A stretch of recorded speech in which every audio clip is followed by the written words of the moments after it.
I'm your host, Jim, and with me, as always, is Mark. Mark. We have a friend back with us today. Say hi, friend. Hi, friend. How are you, Lucy? I'm good, thanks. I appreciate you letting me back. It's been a while. Jim is going to mansplain this topic all the way up and down for you. Oh, good. I've got my pigtails on and my notepad. Explain away, Professor. Oh, for fuck's sake. Jim's also man-spreading right now. What? You know what man-spreading is, right? I do not. Okay. Really? Maybe it's different in your world. But, no, it's where, It's a good thing I'm already drinking. It's where, a guy will be on, the subway or whatever, and he'll sit down, but he'll have his legs spread so nobody can, sit next to him. Mm-hmm. Okay. It's like when they're leaned way back and their knees are open and they've just got that open body language. So in other words, that if that's just the way you sit, I'm just a man spreader? Because that's just kind of how I sit. And it's fine in your own home, but in public places where people sit next to you. Yeah, I feel like I curl up in a little ball when I'm out in public. I try and get as small as possible, and that's not easy for me. That's not easy as tall as you are. But I do. I hate people touching me when I'm in a theater. Yep. That's why I go to Sunday matinees. Mm-hmm. Mm-hmm. Oh, well, we can talk about your cinema experiences. Not again. I went for jury duty for the first time in my life. Did you get picked? So yeah, I don't like talking to strangers, and Nope. I don't like strangers talking to me. Nope. So I went in there, relatively early, got a seat at the very end of a row. I'm like, okay, yeah, hopefully nobody will sit next to me. I swear to God, there was a whole bunch of empty seats all around me, and this guy plops himself down next to me, Mm-hmm. and he starts talking to me. And here's the thing: he was a nice guy, but I don't want to talk to you.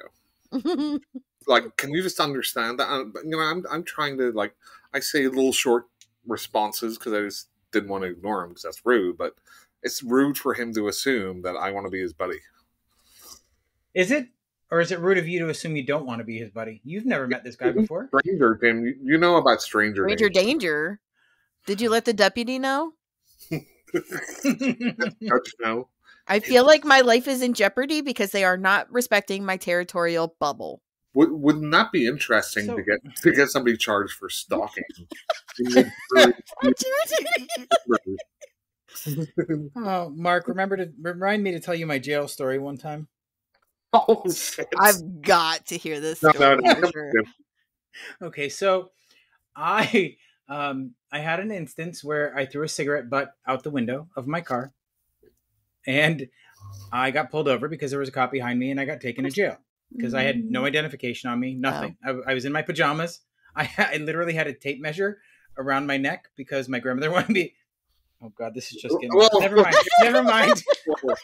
Oh, so let's set this up. Oh, this is getting terrible. So, It just keeps getting worse the more I think Worse about and it. worse the more you tell. so Jim, I know. last week you were in your car.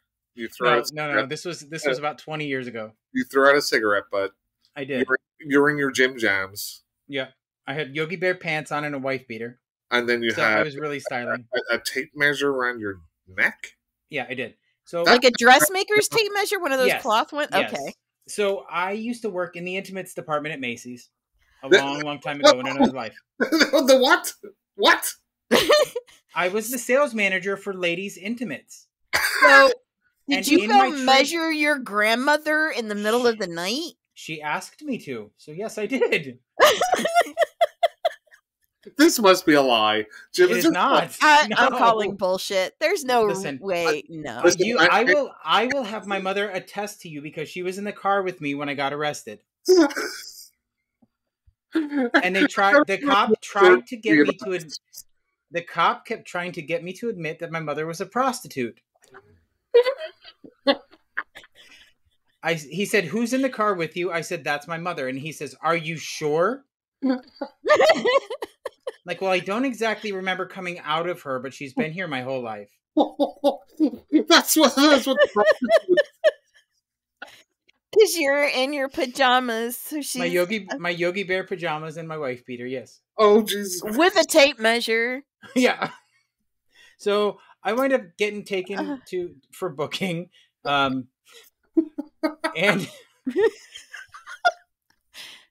Mark, you gonna be okay? This is just playing out in my head, and this is like the funniest shit I've ever heard. Oh, you have no idea. It was not funny in the moment. This is not funny at all. 101. This is quality storytelling. Right. So So Jim and your Jim jammed, your tape measure, and your prostitute mom are driving down the road. and you got pulled over. Okay, go. I did. So anyway, I wind up getting carted off to jail. So I because I didn't have any proof of identification and blah blah blah. So I get to the local jail here, and I go in there, and my mother gave me one piece of advice. If you ever find yourself in an uncomfortable situation with a lot of people around you and you're really scared, you just stare at one point on a wall. Don't move. Just stare at one point on a wall. Like the fucking psycho. Yes. I don't think she meant to use that in jail. Let me finish my story. Was your mom carted off to jail? I've never heard of her being carted off to jail. No, she took my car home and came and got me. No. Okay, so no, she wasn't arrested. Right. She was not arrested. So did she drive away? Yeah, she drove to my grandmother's house. Okay, They let her go because they could Yeah. prove that she wasn't who she said she was. Right. He What? had no identification. He could have Right. been from Mexico for all they knew. Yeah, I had no identification. Nothing. Arrested just for not having identification. Well, let me finish my story. We'll get to that. Okay. So I'm getting booked I in think the there's jail. more to this story. So I'm getting booked, and I'm sitting there, and the guy says, "Why are you here?" And I told him, and he says, "Oh, everybody hates that bitch. She could have just given you a ticket." Wow. And I'm like, "Oh, nice. Okay. Well." Anyway, so long story short. Right. No. Hang on. Can you be arrested for not having ID? I don't know. Jim, I think you should have called the ACLU because that liberty. Although it makes a great story. Well, so there's a little bit more to this story. Okay. Okay. So I was trying to save a little bit of face, but anyway. So when I was 24, I moved out of state. I moved out of the state of Florida, moved up to Connecticut to live with my sister because I had just left my ex-wife. I was coming out, and I was a bit of a mess. I was partying too much. Your ex what, Jim? My ex-wife. Don't judge. My dad has a similar story. Yeah. No. I got married. This changes the whole dynamic. Why? Yeah, why? Are you Rock Hudson? No. No, I'm not. I would hope not. He's dead. Yeah, well, that's too. So, But he was talented. so True. when I moved to Florida or to Connecticut, back to Connecticut, I had closed out all of my checking accounts because I went to Bank of America. I verified all the checks in my checkbook had already cleared, blah, blah, blah. Well, they told me a check had cleared. It hadn't. So it wound up bouncing. I didn't get notified because I was moving out of state. I had lived out of state. So my mail didn't get forwarded. And when I came back, there was a 7-year-old bench warrant with no date on it. So when I got pulled over, all of that came up. So I went to jail. So long story short, I'm sitting at the jail and there's people just going crazy all around me. Like there's just guys there's this giant holding cell and there's guys just screaming and yelling and doing all kinds of weird shit. And I'm just staring at the wall with a blanket around my shoulders. So they pull me out to finish the booking process and give me a jumpsuit or whatever. And I'm like, I'm getting bailed out. They're upstairs getting it taken care of now. He's like, I don't care, get changed. So I go, I get changed. I come back and this guy sits down next to me because I pull the same thing. I'm just staring at the wall. He goes, hey, that guy over there says he knows you and you're crazy. And I looked at him. I said, he'd be fucking right. And then I just started staring at the wall again. Wow. That punchline was not as good as the rest of the story, Jim. No, I know. But that was fantastic. Lucy, we kind of call this like Jim's therapy hour. Yeah, I believe that. Just FYI, this is not going to make it into the podcast. This That's whole part's fine. getting cut. It must. You know what? It was worth the time just to go through the story. This is not something I'm putting on the air, Mark. I'm sorry. I got to start like slipping in parts of the story all during every episode. Yeah, we need to refer back to it so people are like, "What the hell are they talking about?" Yeah, and I'll just start muting Mark at every turn, every single fucking turn. Oh, Mark couldn't be here tonight. Sorry, guys. Yeah, as usual. So anyway, Mark, what are we doing here today? So actually, Jim, I have that same question for you because you are the communicator. I am. Yes. So what was the remit that you gave Lucy? What are we doing? Oh, for Christ's sake, I got to look this up now. I don't remember exactly what I Lucy, what did Jim tell you this episode was about? That we would be talking about women in the horror genre, not necessarily the characters, but the behind the scenes, the cinematographers, the directors, and their influence on the genre. Right, but we're actually here to talk about the Leprechaun franchise. What? Okay, it's been a minute. I'm kidding. It's so funny because we were just watching Leprechaun in the Hood. In the Hood? In the Hood. In the Hood. In the Hood. Because people in my Discord had never seen it. So I'm like, you've got to see this. And the whole thing was hilarious. It was so campy. So I put that on and we were watching it. And there's Back to the Hood too. Yes, but I didn't get to that one. I haven't seen that one. My favorite's Leprechaun in Space. I think the ones in the Hood are better. Leprechaun in Space is fun enough, but it's not as good as it. Anyway, we all know what you can do with your opinion, Mark. Jim? Yes? What were you arrested for? Anyway, so here's where this came from. I was talking with my wife, and we were like, it's like Women's Month or whatever it was last month. And why don't you do like female empowerment, like characters in movies? I'm like, okay. Now my wife never listens to the podcast, and she doesn't want to be on it, but she likes to give ideas. That's fair. So I'm like, okay, female empowerment. That's an interesting topic. Let's do that. So Jim told you something slightly different. So we have two slightly different lists, but I think it's going to be fun anyway. And FYI, all my lists go over characters, not necessarily behind the scenes shit. I had zero time to prepare for this, so I just did stuff on the fly, Lucy. Just FYI. That's all right. That's what I did too, because honestly, women in this genre, it's such a low percentile that it's really hard to speak to their influence. Most of what they're known as is the tropes. Yeah. So I think, whenever it's a kind of a complex subject, the same with kind of like a lot of aspects of characters in any genre and any sort of media. There are definitely tropes, and there are definitely characters that kind of step out of that trope, and there's tropes that evolve through time where the characters change, and it used to be the females were the victims, right, and then it was a final girl, and there's different things that go on. So we are very interested to hear your opinion on it, because Jim will mansplain to you why you're wrong. Okay, that's great. And I will stick up for you. So just so you know, Mark, Lucy already knows that I don't really mansplain well. Well, you manspread. We know that. That I do. I thought we arrived at he does not.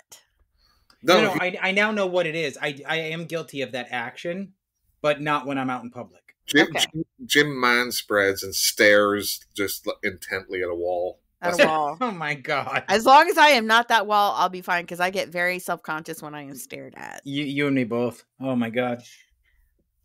So anyway. Lucy, why don't you kick it off with some of your thoughts on characters or people behind the scenes? Or Sure, I appreciate it. So I actually had done a lot of digging around, because I never really thought of man versus woman. It's, are they good or are they not? But when I started digging around, I found the most interesting thing about cinematographers, and in the industry as a whole, they're so small. But Rachel Morrison, who did the cinematography for Mudbound, was nominated for an Academy Award, and she is the first woman in 90 years to be nominated in the horror Wow. genre. Yeah, it was absolutely insane to me that we had gone that long without recognizing women in this genre. And there's a lot of, in the US, where stories are based and movies are filmed, it's definitely a man's world. And the movies that women direct and drive are mainly in Europe. There's a lot Wow. of indie films that come out of Europe that are directed by women and driven by women, and they have really strong women characters. And I don't like the trope where if you have a strong woman, you can't have a strong man, but that's where we find ourselves right now with the genre. If you have an alpha female and she's going to go get it done, then we have a beta male who just kind of falls in and picks up wherever she falls off, and vice versa. Here in the US, when they make their movies, there's the alpha male, and she's the beta or the victim, and he's got to go save her. So it's just interesting to look at the genre as it's evolved, because you start way back in black and white, and the females and Dracula's going to victimize her and drink her blood, and then it's evolved clear up to you've got a woman holding a man hostage because he wrote this story that she doesn't like the ending to. So, and that, I still go back to that movie because I feel like that was a pivotal moment in the genre where we went, maybe women aren't always the victim. Maybe they're also the terror that drives the movie. And I think we owe a lot to Kathy Bates for driving that and getting us on that platform where you've got the first one that comes to mind, the very first horror movie I ever saw where the killer was a woman, and this is a spoiler, was Urban Legend. And it never even occurred to me that it could be her. I'm looking at all the guys and I'm thinking through it because I'm very, very young, and that's the stereotype I'm used to. Right. So when it was revealed who the killer was, I'm like, oh my gosh, I didn't even think about it like that. So Go ahead, Mark. Yeah, it's sort of, well, you can go back to like non-horror genres, and you've got the femme fatales, right? Mm-hmm. But those were very much women kind of being sultry and sneaky. Mm-hmm. But you go all the way up to, as you're saying, kind of modern cinema where, hey, this is a little bit of a difference. Even like I would say like Scream, mm-hmm. Where it's two people, right? Right. And they, it's interesting whenever you kind of switch expectations a little bit. You could say Friday the 13th. Yep, the first one. Mm-hmm. Because that's very much set up like it's a male slasher. Yep. And it turns out it's actually an older woman too, which is kind of a double thing, right? Because you look at variances usually in horror movies in general, the killer is some sort of male between 20 and 40, or else they're immortal. Mm-hmm. You don't really see an awful lot of and it goes to Misery too, older kind of women mm-hmm. who are kind of in control. You do get that those types of twists certainly in Italian giallo movies. Mm-hmm. They kind of did that quite a bit because they like to subvert expectations and have sort of crazy twists at the end. But yeah. Well, then, I mean, you also have to think, what about Mother's Day or Happy Mother's Day, Mark? That had a strong female character, right? I have not seen that. Really? You haven't seen it? Yeah, I know. It's weird. I haven't seen that or the remake. But what about Happy Birthday to Me from 1981? We had a female killer in that one. Right. And that was shocking because Melissa Anderson from Little House on the Prairie was in that movie. Yep. And there was all kind of outrage over that one. Yeah. Go ahead.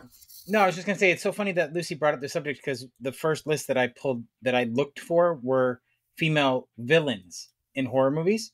Mm-hmm. And it's quite interesting, the jump that they've taken. Like, if we go back to, this is a movie I've talked about before that is not necessarily horror. It's more of a psychological horror, if it's anything. But the movie from 1956, The Bad Seed. Yeah. You have, I think Patty McCormick was the actress. She played, it brought up the whole nature versus nurture thing where her father was a serial killer and she was found at a crime scene and somebody took her home and adopted her. And now people around her are starting to die. So Mhm. I don't know that it's new. I just don't think it's been fully explored because there are so many nuances to different characters that they could explore. But we're caught in this. Nobody wants to break a mold, right? Like you have the Sydney Prescotts who are the final girl, who are the heroines. You Mhm. have, and she keeps overcoming everything. But then you have every female character that I can recall that's either been that's been a villain is psychotic. Like there's no, with the exception of maybe, and this is, she's not, her character is not I horror, but you mean hysterical. hysterical, right? No, No, yeah, you're right. You're right. I did use the wrong word. that's from the film. Yep. But like Sharon Stone in Basic Instinct was very cold and calculating, right? But you don't see that in horror. They always completely lose their shit. So so I did a list. So I think we can all interject with our own ideas as we go Yeah, through. of course. Yeah. My first pick, as far as female empowerment, is a bit of a cheat, really, and I think it's almost quintessential. I wouldn't consider her a final girl, which is Ellen Ripley. I say it's a bit of a Yeah. cheat because Why would you not consider her a final girl? well, okay. Well, let me take one step at a time. Okay. First of all, the character as it was written, as far as I believe, was not written for a woman, right? I believe that is the case. I think they changed it after they saw her screen test. Right. So Right. you have to think that whenever Dan O'Bannon wrote that script, he had a man in his head. But you know, the character turned out female, so it wasn't like they wrote a female character for that role. Right. So, but in a way, I think that makes it better because Ripley takes on what you would see as a typical guy in charge without being like, oh, you know, typical female tropes, right? Because she's the one that says, hey, you know, we can't let them in. You know, and Ash is like, oh, we have to let them in. She's like, no. And Dallas is like, you need to let us in. She's like, no. And she's not like screaming or hysterical or anything. She's just like, this is breaking quarantine rules. Right. Yeah. You have to stay out. And whenever Ash lets, you know, them in, she doesn't like freak out at Ash or whatever. She's just like, oh, well, and then she confronts him later. Right. And it's not done in, again, kind of like histrionics or anything. It's done in a very strong way. And it's a woman. Yeah. And, you know, in a way, because that's set in the future, You're right. it's almost like, well, yeah, at this point in the future, you know, we don't have this same sort of mentality, and this is what, you know, we accept everyone for who they are, no matter what their gender is, etc. And then obviously as the, you know, aliens happens, and again, she takes that role, but she's not like, it's not like all the guys are like super weak, and she's like super strong and da-da-da. Right. Like Gorman is just incompetent, whether he was a man or a woman, he's just incompetent. And she kind of takes the reins, but it's not like she does it over and above, hey, I'm doing this because I'm a strong woman. She's doing Right. it. She doesn't call attention to it either. She just does it because it needs to be done. Her Shit needs to character get done. is just a strong character. Mhm. But she also is like vulnerable, so it's very, you know, relatable. So that was kind of like the top of my list whenever I thought about, you know, and unfortunately, I think a little bit it is undercut by it wasn't written specifically for a female role, but I think the choice that Ridley Scott made was absolutely brilliant. Yeah, I agree.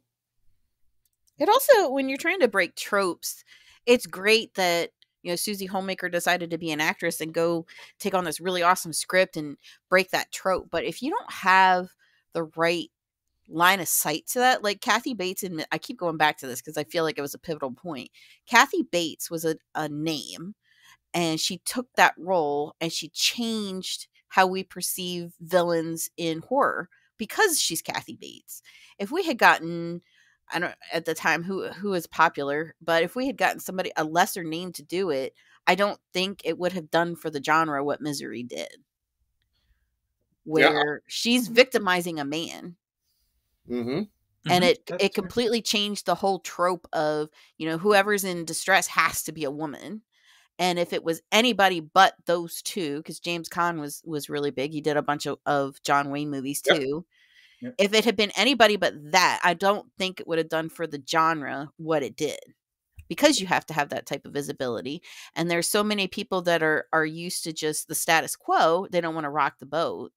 And I think that's another reason that the Neve Campbell worked for Scream, because it was a little bit different. But if it didn't work out, it didn't work out. It was the two guy killers that really made it. Right.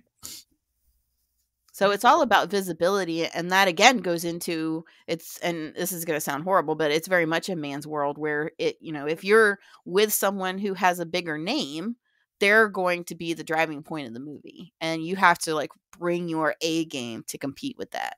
Right. And 9 times out of 10, whenever you talk about, celebrity power, Mm-hmm. it's always going to be the male actor. Yep. Right. So I'd be curious, Lucy, what did you think of The Descent?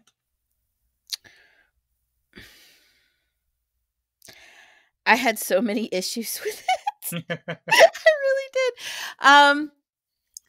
I felt like it relied heavily on tropes. It didn't break any molds for me. Okay. And I could tell you that I watched it, but I couldn't find a moment that I was like, that's actually a really good scene. So, have you seen Annihilation? I have not. It's pretty good. Okay, so I like Annihilation is another similar to The Descent, where the leads are all female, and it's an action movie. And I never remember her name. How do I always forget her name? What's the lead actress's name, Jim? Oh, from Star Wars. Star oh my Wars. God. Natalie Portman. Natalie Portman. Thank you. Right, yes. right. I don't particularly think she was very good in that movie. She's I thought not the a great movie- actress. I thought the movie itself was really good, and she was passable, but I don't think she was a standout in that film. I thought she was good in it. But Jim, it's okay to be wrong, Mark. But Jim, Lucy, have you ever seen this actor called George C. Scott? Oh my God. I may have seen a couple of things with George C. Scott in them. Yes. Do you think that he can emote? No. Thank you. Thank you, Lucy. No. Absolutely. Okay, thanks everyone for today. Jim is doing a little man-spreading victory lap. Yeah. Yes. Here. George C. Scott can totally emote. Have you seen Exorcist 3? Mm-mm. Have you seen The Changeling? Yes. The Changeling was good. I liked it. Yeah. Did you really? Mm-hmm. You didn't? No, I thought it was garbage. Okay. Why? I was bored. I didn't find it fun. I didn't find it engaging, and I It's could supposed to not be stand the fun, story. Jim. What? It's not a horror comedy. It's not supposed to be fun. Yeah. What No, were but- you looking to get out of No, that? by what I mean by fun is for some reason, slasher films, to me, they're fun because I get on the edge of my seat. I get invested in the story. Correct, I Jim. did not have any of that with the Changeling. I did not get invested. I did not care about any of those bland characters, and the special effects were stupid. What? Jim, let me just explain something to you. Yes, sir. Mansplain to me, sir. Okay. The Changeling is not a slasher movie. Mm-mm. So to have that I- expectation for a different subgenre is weird. You misunderstand. I still expect for the movie to get me engaged, and it did But not. engaged and fun is different. No, it's not to me. To So, me, becoming engaged in a film is fun. So we both agree on one movie, right? At least one movie. We Several. both like Martyrs. Yes, Did you find Martyrs fun? I did. Because I engaged in the story. Which part did you find fun? You keep thinking of fun, meaning that I'm smiling, I'm happy, I'm laughing, Yeah, giggling. I'm That's using- not what I mean. I'm using the word fun as it's defined and used by everybody. No, sir. I'm sorry. I can enjoy something without being laughing and have fun doing No, something you where can I am not laughing and giggling. Enjoy Do you enjoy roller coasters, Mark? No, I don't. But Well, neither. So I guess that was a bad comparison. enjoy is a different word than fun. What? Enjoy is a different word than fun. I have fun watching movies that get me involved. That So- I have become vested in character, story, whatever. It's fun for me. Lucy, do you want to weigh in on this? I'm trying to understand what you thought wasn't fun. Like they're trying to uncover decades old mystery. Like any and that's- documentary that you watch on true crime is the exact same thing. Yeah, except minus the bad acting. I didn't think they were bad actors. I think for the time, like if we're talking about the George C. Scott one, I thought the actors were on point for the time. It didn't age well, but that's one of the reasons they remade it. But I've not seen the remake. And I think that's probably why I did. Sorry, they haven't remade it. I thought they did. No, there was a different movie, same name. What was it? Angelina Jolie. Called A Changeling, but it's a different movie entirely. No, I thought this was a French film remake. I remember hearing about it. Maybe it got scrapped. I don't know about that one. But anyway, and that might be part of why I didn't connect with it, Lucy, is because I didn't see it until 2 years ago.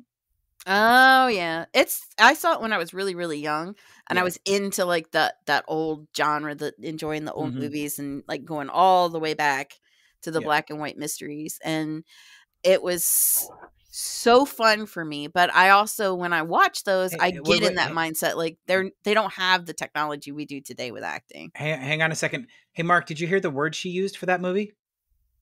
What? She said fun. It's fun to watch old movies. It's not a fun movie. Right. And I did not say it was a fun movie. It is fun to watch old movies, but that movie is not, quote unquote, fun. It's not. No. No, I didn't say it was supposed to be fun. I said I didn't have fun. Right. I don't understand how you didn't like that movie. It was such a good movie. Okay, so I've my next one, and then I'll kick it back over to you, Lucy. The Hellraiser franchise. So I think we have a very interesting female dynamic with Kirsty and Julia.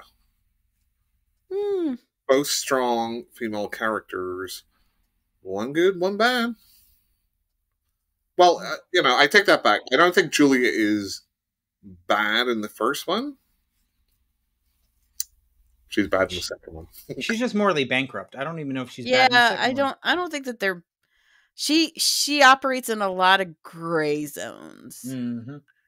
I think there's a little bit of a trope that, Frank was such a stud that she'd do anything for him. Definitely. But I think what they did in the second one was interesting, where she had the power now. Yeah. And Frank's like, "Oh, come over here," and she's just like ripping his heart out. Like, I love that scene. Mm-hmm. I do, but would you say Christy was a strong character in the first movie, though? I think she became strong in the second one, but no, she was like off to the side to me. I didn't think she's not anybody like, hey, did you see that chick? That was a good chick. Yeah, not anything that stood out to me in the first one. Don't get me wrong. I think her character arc across both movies was fantastic, and I absolutely adore Ashley Lawrence, but I didn't think she was a strong character in the first movie. So I think Kirsty was, and I will tell you a little bit of the reason why. Please, mansplain to us. Obviously, no, to you. Obviously, just for her actions in general. But here's the thing. So they introduce a boyfriend halfway through. And in a normal movie, the boyfriend would be the one, taking all the risks and saving people and everything else. He's just a non-entity. Right. So the fact that they excluded a male in that role is what you're basing her being a strong character on is? No, I said her, just her actions in general. I mean, she...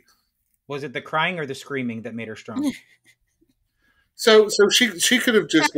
She never got dehydrated once. That makes sense. She had, the strength to, talk with the Cenobites, make a deal with them. You're right. Go back to her dad's house, even though, she knew, hey, the Cenobites are coming, to warn her dad. Yep. She fought off Frank. She did. And then the next movie, she went to hell to try and save her dad. She did. like I said, I do believe she evolved into a strong character. Mhm. I do. And even if you go back to 6, where she's behind everything, which I know, Mark, you've not seen, and I don't know if No, Lucy, you I have delved that. seen. I just Oh, have you seen Hellseeker? Okay. yes, I've I seen can all the remember. Hellraiser movies, Jim. Okay. I apologize, Mark. I don't mean to not give you credit. But I think her character did evolve into a nice, strong character. I did not like her character in that. Well, you're wrong again, and that's okay. Okay. Do you see Lucy? Jim's mansplaining again. Yeah, Lucy, you're wrong, and it's cute that you're wrong, but it's okay. Cute that you're wrong. Lucy, That's right. what's next on your list? Next on my list, I actually didn't make a huge list either. I was I've looking got at, a ton. If you yeah, want. go through it. So, go through well, it. let me pump one in here, real quick. That's what she No, that's what he said to her. Uh-huh. No, we're talking about strong females. Right. Yeah. She is Now strong. we're- She took all of it. We're getting onto pegging now, I think. Yeah. That's where he's headed. Anyway, that's beside the point. So one of my favorite strong female characters, besides Ellen Ripley, obviously, who Mark already mentioned, was Nancy Thompson from the original Nightmare on Elm Street. And the reason I say that is because you see her in one scene crying right after Tina's death, and then she's just pissed and she's trying to figure out how best to fight back through the rest of the movie. Hang on, and I totally agree with you, Jim. But I will tell you this: whether it's a man or a woman, if they're crying, it does not mean that they are not a strong character. Agree, 100%. I don't disagree with that. What I'm saying, most of the time, in horror, the final girl or the survivor of whatever it seems to be happening, there is a large part of the film where they do nothing but cry and yell and run, rather than take the smart way out and try and figure out how to best fight back, which we do see with Nancy, especially in that time. Yeah, I will tell you a movie that has both one of the greatest characters and one of the worst characters, right? Okay. So the original Night of the Living Dead. Yeah. Again, kind of like the Ellen Ripley, the lead wasn't written to be, an African American. Right. But that just worked perfectly. But Barbara in that movie is the epitome of like this stereotype woman who is just so overcome by it. She's just like laying on the frigging couch for most of the movie. Hated her. But what's interesting though is Patricia Tallman in the remake. She is kick-ass. Mm-hmm. but that original one, it's just so interesting because again they have the black lead, which is very progressive for that time, right? But they also Romero also had that trope of like the kind of the fainting woman. Yeah. Okay, that's one I want to say. That's fair. Okay, have either of you seen the French movie L'Intérieur, also known as Inside? No. Okay, I will move on from that. Okay, here's one which I think is a very grounded, extremely strong, relatable, not fully confident, but getting there the more the movie progresses. Very just a relatable person, right? Not even just a woman. Clarice Starling. Oh, that's a good one. Yeah. I have so many mixed emotions about Silence of the Lambs.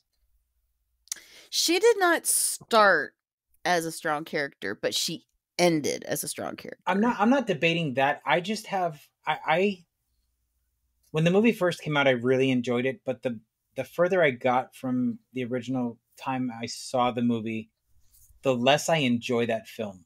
And I don't know why. It's not to say anything about the performances or the characters or anything, but I just don't enjoy the film in general anymore. Well, you're wrong, but we're not talking about fair. We're not talking about movie reviews here. We're talking about I can see this. There's an exceptional part in that movie. Yeah. Okay. Where she is like down south and they're doing the autopsy where they find like the first moth part in the woman's, and her boss is like kind of like telling all the other like local Yahoo cops about Clarice, and she's a bit of a woman and stuff. Hey, around, and Clarice turns around to him later and says, "That's not right." And he said, "Well, that's kind of where we are." And she's like, "Well, they're that way because people in authority like you tell them it's okay to be like that around women." Right. But fair enough on him. He's like, "Yeah, you're right. I need to change that." Right. It's just a small part in the movie, right? It didn't even need to be there. But the point that, she is just kind of a student in the FBI. Mm-hmm. And she's talking to kind of her boss's boss, I think, at that point. Right. And she's kind of scolding him, saying, they're taking your lead about how to act around a person in authority. And it just so happens to be a woman. So you can kind of, act that way around it.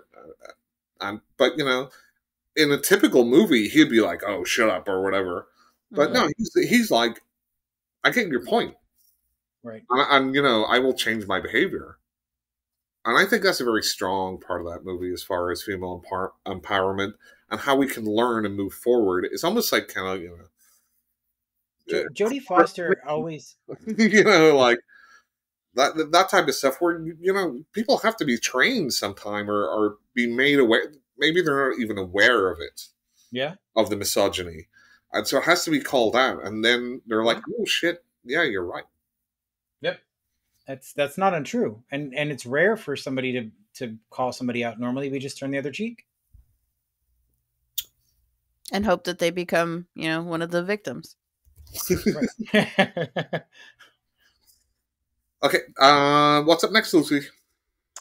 I actually don't have like a list of movies. I was researching directors and cinematographers. Well, you can think about those too. Well, one of the things, because during COVID, you binge watch a lot of stuff. I didn't realize that The Thing had been remade in, I think, 2011, and they took Kurt Russell's role and turned it into a woman. And didn't rewrite the script very much. So it was really interesting because she at one point calls out, she says, "We've not done any of our quarantine protocols and you want to start drilling this thing." And he pulls her aside and says, "Don't do that in front of other people." Instead of berating her in front of everyone else, he pulls her aside. And she very much takes the lead when they determine that there's a threat to the camp. She takes the lead, and this is how we're going to find out who's infected and who's not. And I really enjoyed her. I think it was a campy remake, but I really enjoyed her role and how she played it. So, Lucy, I may be a man, but I'm not trying to mansplain to you. This is just the nerd in me. So that one is actually the prequel. But okay. It's basically the same movie. It really was the same movie. That's why I thought it was a remake. I didn't catch that it was the prequel. Yeah, but that makes sense. Mary Elizabeth Winston. Mm-hmm. I really like her as an actress. I do too. I really like her in that role too. Mm-hmm. I thought that there's a lot of actresses that wouldn't have the same power on screen. Mm-hmm. Because she is basically surrounded by men. Mm-hmm. I think she's not a really imposing woman either. No. Like, so to see her command such a presence on the screen is really awesome. So, Jim, tell me an imposing woman on screen. Well, I mean, she's little. She's not an imposing figure. She's not 6 foot tall like Brigitte Nielsen used to be, where she would dwarf most of the people around her. What? She's like 5'10" or something. She's pretty tall, I think. I know. I don't know. But she's not a big... Being tall does not mean you're big. Right. I mean, like somebody like Brigitte Nielsen, who, when she played Red Sonja, would intimidate most men, right? Mm-hmm. I think, that's... You talk about average people, so it's not like whenever you're talking about male characters, you don't immediately say, "Oh, there's an Arnold Schwarzenegger." Right. I do, though. Well, you might. I don't know. If you talk about she's not a Sigourney Weaver or a Jodie Foster or somebody that when they are on screen, you are paying attention to their characters. Most of the time, no. she does very good blending in, and then she has her Yes. standout moments. Yes, exactly. And I didn't know till I watched that movie she's married to Owen McGregor, so she's already, Did not know that. yeah. She was great in Birds of Prey as the Huntress. I did not see Birds of Prey because I'm not a comic book fan. Or a Kind of- superhero fan either. What kind of nerd are you? Not that kind, apparently. Mark, did we lose you? I think we lost Mark. I think we did. Damn internets. Oh no, he's still there. I can hear his dogs in the background. Oh. And his fan, he might have just stopped to go to the restroom or something. She was also There you go. Lucy in Die Hard. Yep. Yes. Wasn't she in 10 Cloverfield Lane too? Yes, she was. Yeah. I loved her So- in that. Mark, since you absconded and didn't Mhm. hear the rest of our conversation, What do you mean? I was totally listening. I was just being. you were not, because we've been addressing you for the last 3 minutes and you have not been in your seat. I was just waiting for the right moment to jump in. Right. So When I we wanted say to your talk- name is the right moment. right. So I wanted to talk about a character that I think is great from start to finish, and she's not a heroine. She's actually a villain, and that is Angela Franklin from Night of the Demons. Well, Let's be honest with that character. She went in there. She did not give a shit what people thought about her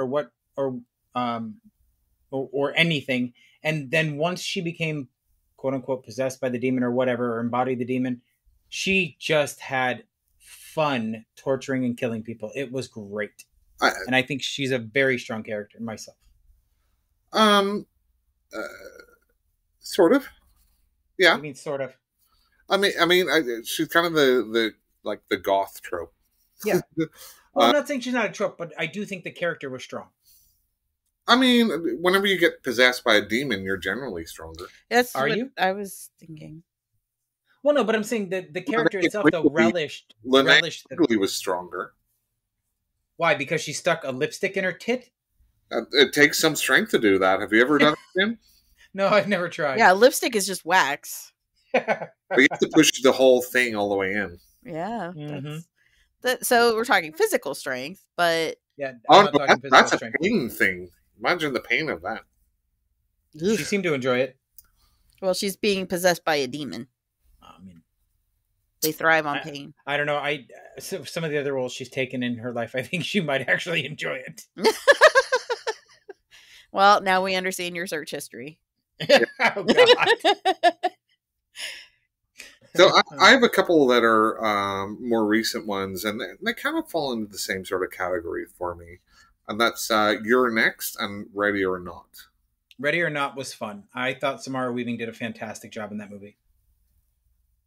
Both strong, almost action hero or kind of action hero within the context of our movie. I'm going to be honest. I don't remember much about You're Next. Lucy, have you seen either? I have not. Ready or Not's a lot of fun, Lucy. You should check that one out. In the context in which you use the term fun, I will No. definitely give it a It's Shot. horror comedy at its best. It's great. is it like I got to use my strong hand kind of comedy? No, it's a, oh my God, that guy just blew up in front of her. Funny. Oh wow. Or, I really hate that guy. I wish he'd explode, and then he does. I think it makes a good double bill, those Yeah. two. Mhm. So the next one I have, and if either of you have any others as I'm rhyming off my list, just jump in. Thomason from The Witch. I hate that movie. Okay, I couldn't finish the movie. It's boring. I'm not asking about the movie, Jim. Well, I didn't care for the characters because she was boring. I just thought the characters were boring. The storyline was boring, and it was just not great. So this is a movie obviously set in a time where it's patriarchal, Yes. very super religious, and women are looked at hey, you might be a witch, and we might need to burn you or hang you if you heal somebody. Yep. Right. But this character goes through a transition of being in that role of subservient, specifically religious wise, into something which transcends that sort of stupidity. And in fact, it's specifically witches.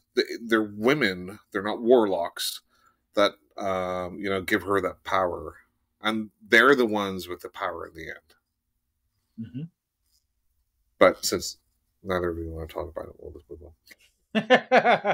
I've got an interesting. You could have gone through that morph, but I didn't watch it long enough to see it because it was every movie set in that time era. It was just the same thing over and over and over again. It wasn't engaging. There was no hook, line, or sinker. Like, oh, they're all witches, and if really in reality, we know that it. You said no to sleeping with that guy, and that's why he said you're a witch, because now you're going to go tell his wife what he did.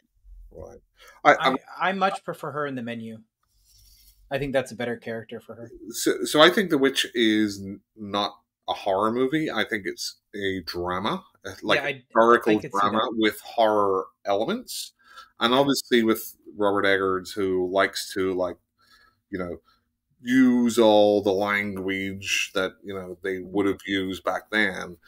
It's not like a summer blockbuster, and it's not like a fun slasher or anything. I think for a certain audience, you would like it. I like it well enough. I don't think it's the greatest movie ever made, but right. I love kind of some of the messages in it and what it does with the characters. But we can move on. Here's a totally left field one. Have either of you seen Teeth? No. Lucy? I want to say yes, but I cannot recall it. So I know the premise. So 2 words, Lucy. Might jog your memory if you've seen it. Vagina dentilla.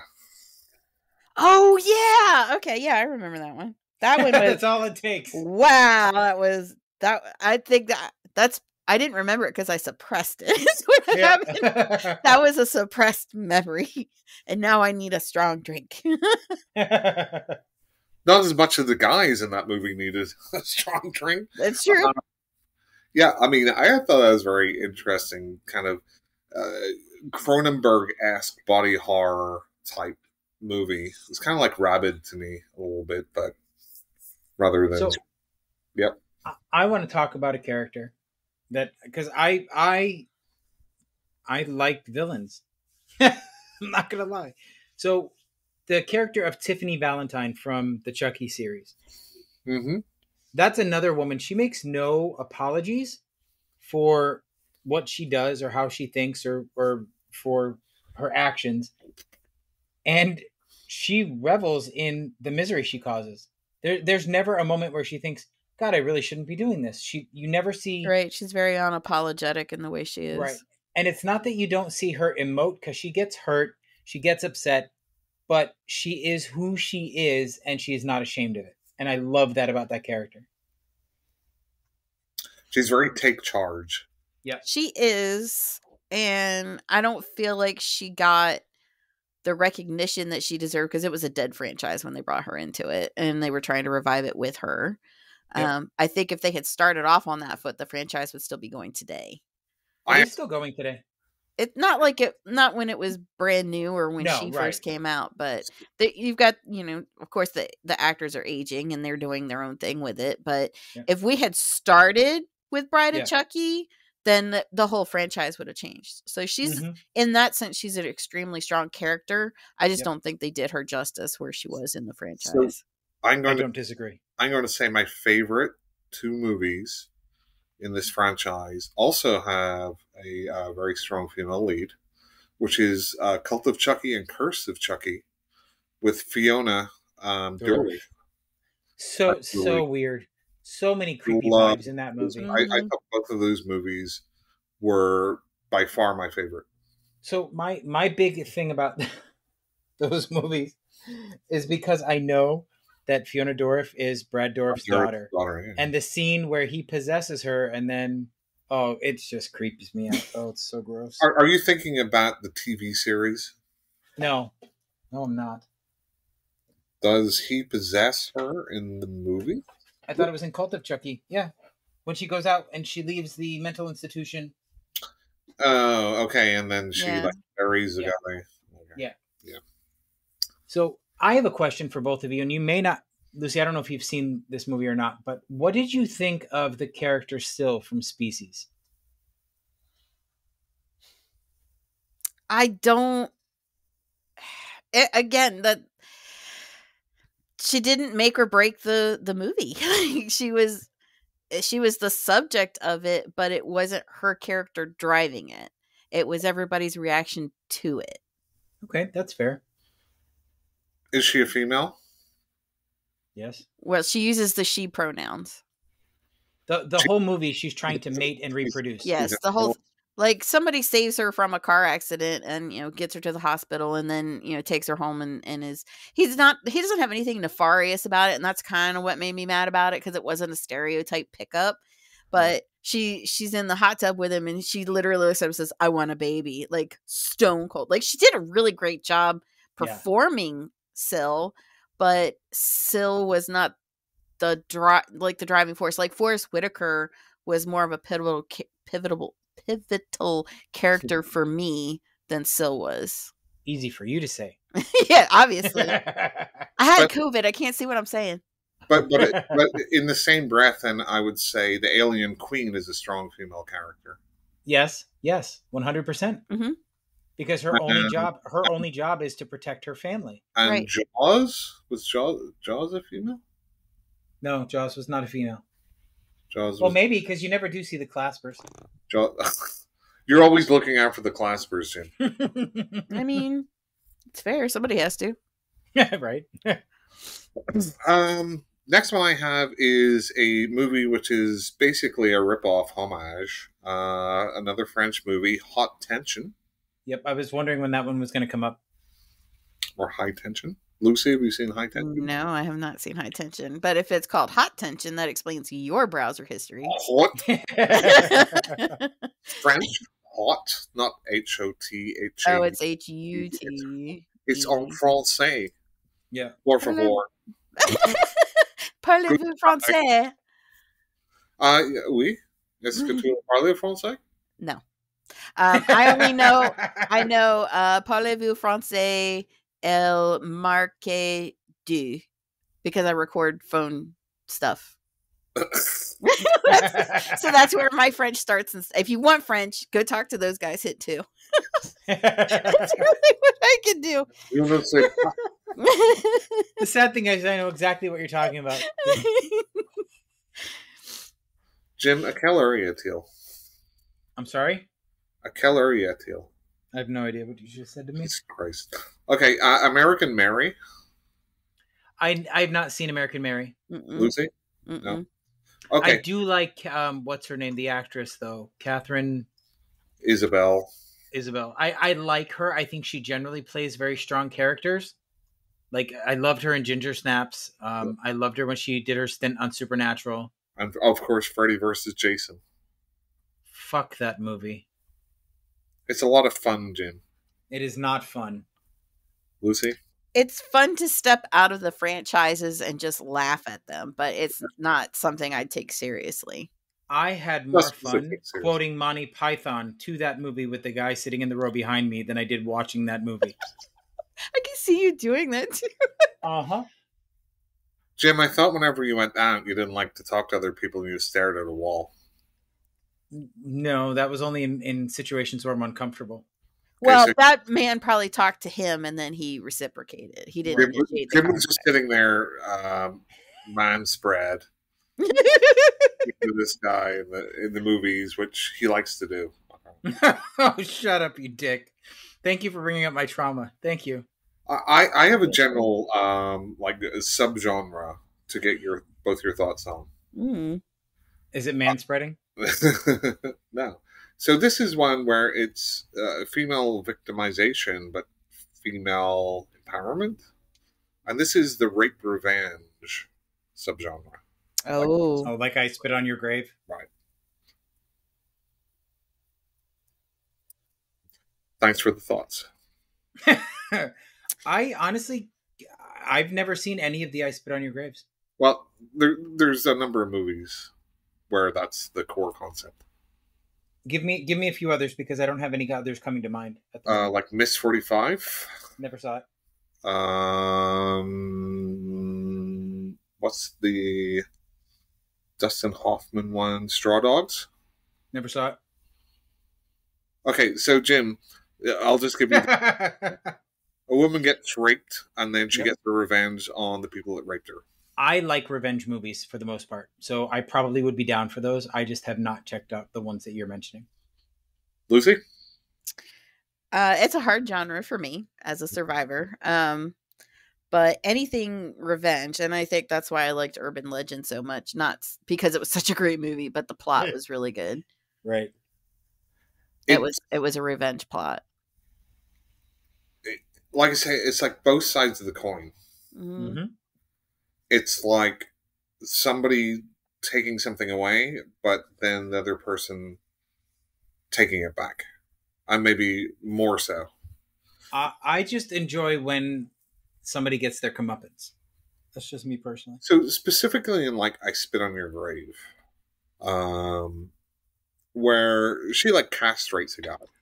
Yep. Before killing him. And it's like, yeah, fuck you. Where you can't be mad at what she did because of what drove her to do it. Well, they had the castration scene in The Rage Carrie too. Yeah. I think one of the taglines for it was either Miss 45 or I Spit on Your Grave. It's like no jury would ever convict her, right? Because it's totally justified. Yeah. I think when you get into the revenge plots, though, that drives the movie more to the thriller than the horror genre. To a certain extent, it depends. Like I would not like revenge. Last House on the Left, the original was a revenge movie, but I still think it's completely a horror movie. Jim, what was that movie based on again? These two girls go to a concert, then they try to score some pot. What movie was it based on? What movie was what based on? The one you're just talking about? The movie is The Last House on the Left. Right. Which Ingmar Bergman movie was it based on? I have no idea. The Virgin Spring. Was it really? Yep. I didn't know that. Mm-hmm. But even still, considering the lengths that those parents went to in that film, I still would consider that one a horror movie. But I do understand what you mean, Lucy. There are a lot where they might put him in the horror subcategory, but they do go more to thriller. I think there's like a gray area because like home invasion movies, right? You could like they're kind of on the border of horror or thriller, depending what happens. And I think it's maybe the level of violence that happens.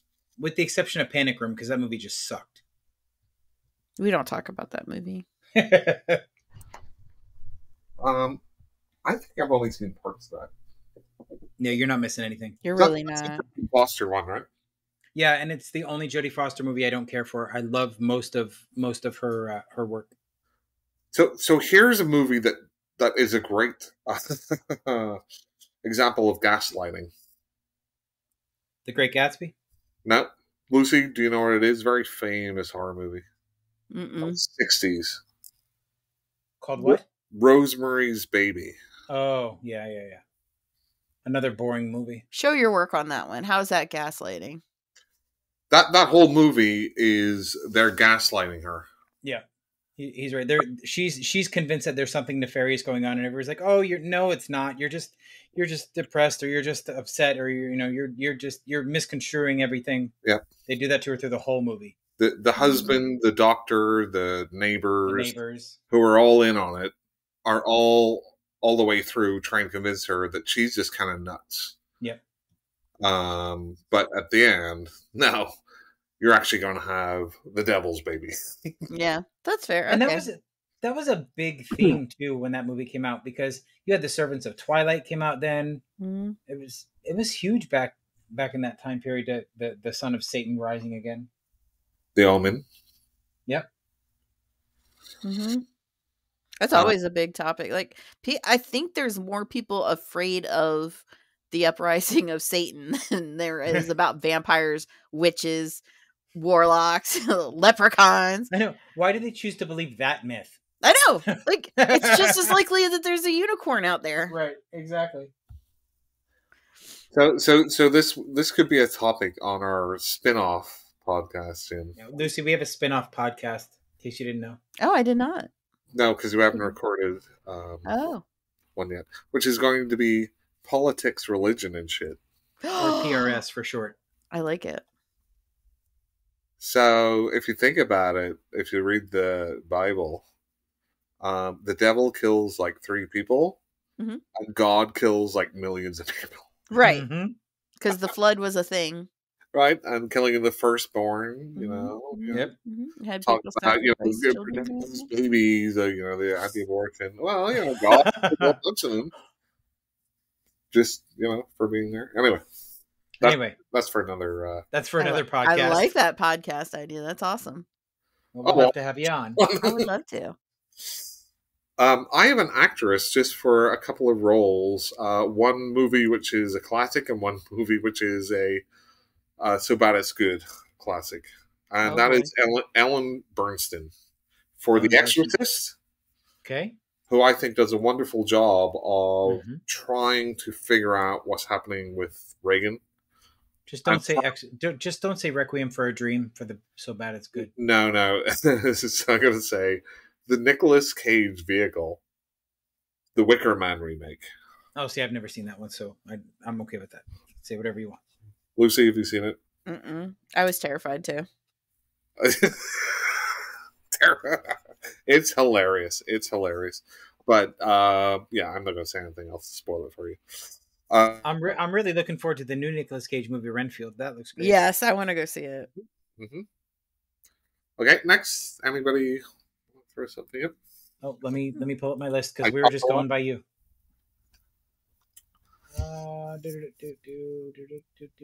See, none of these movies I've seen that I'm at the list I'm looking for. So they bring up Esther from The Orphan, and can I just say, I saw The Orphan 2. I did not see the original, and it was such a boring movie. It was not fun or engaging at all. Jim, maybe you should have a fun meter.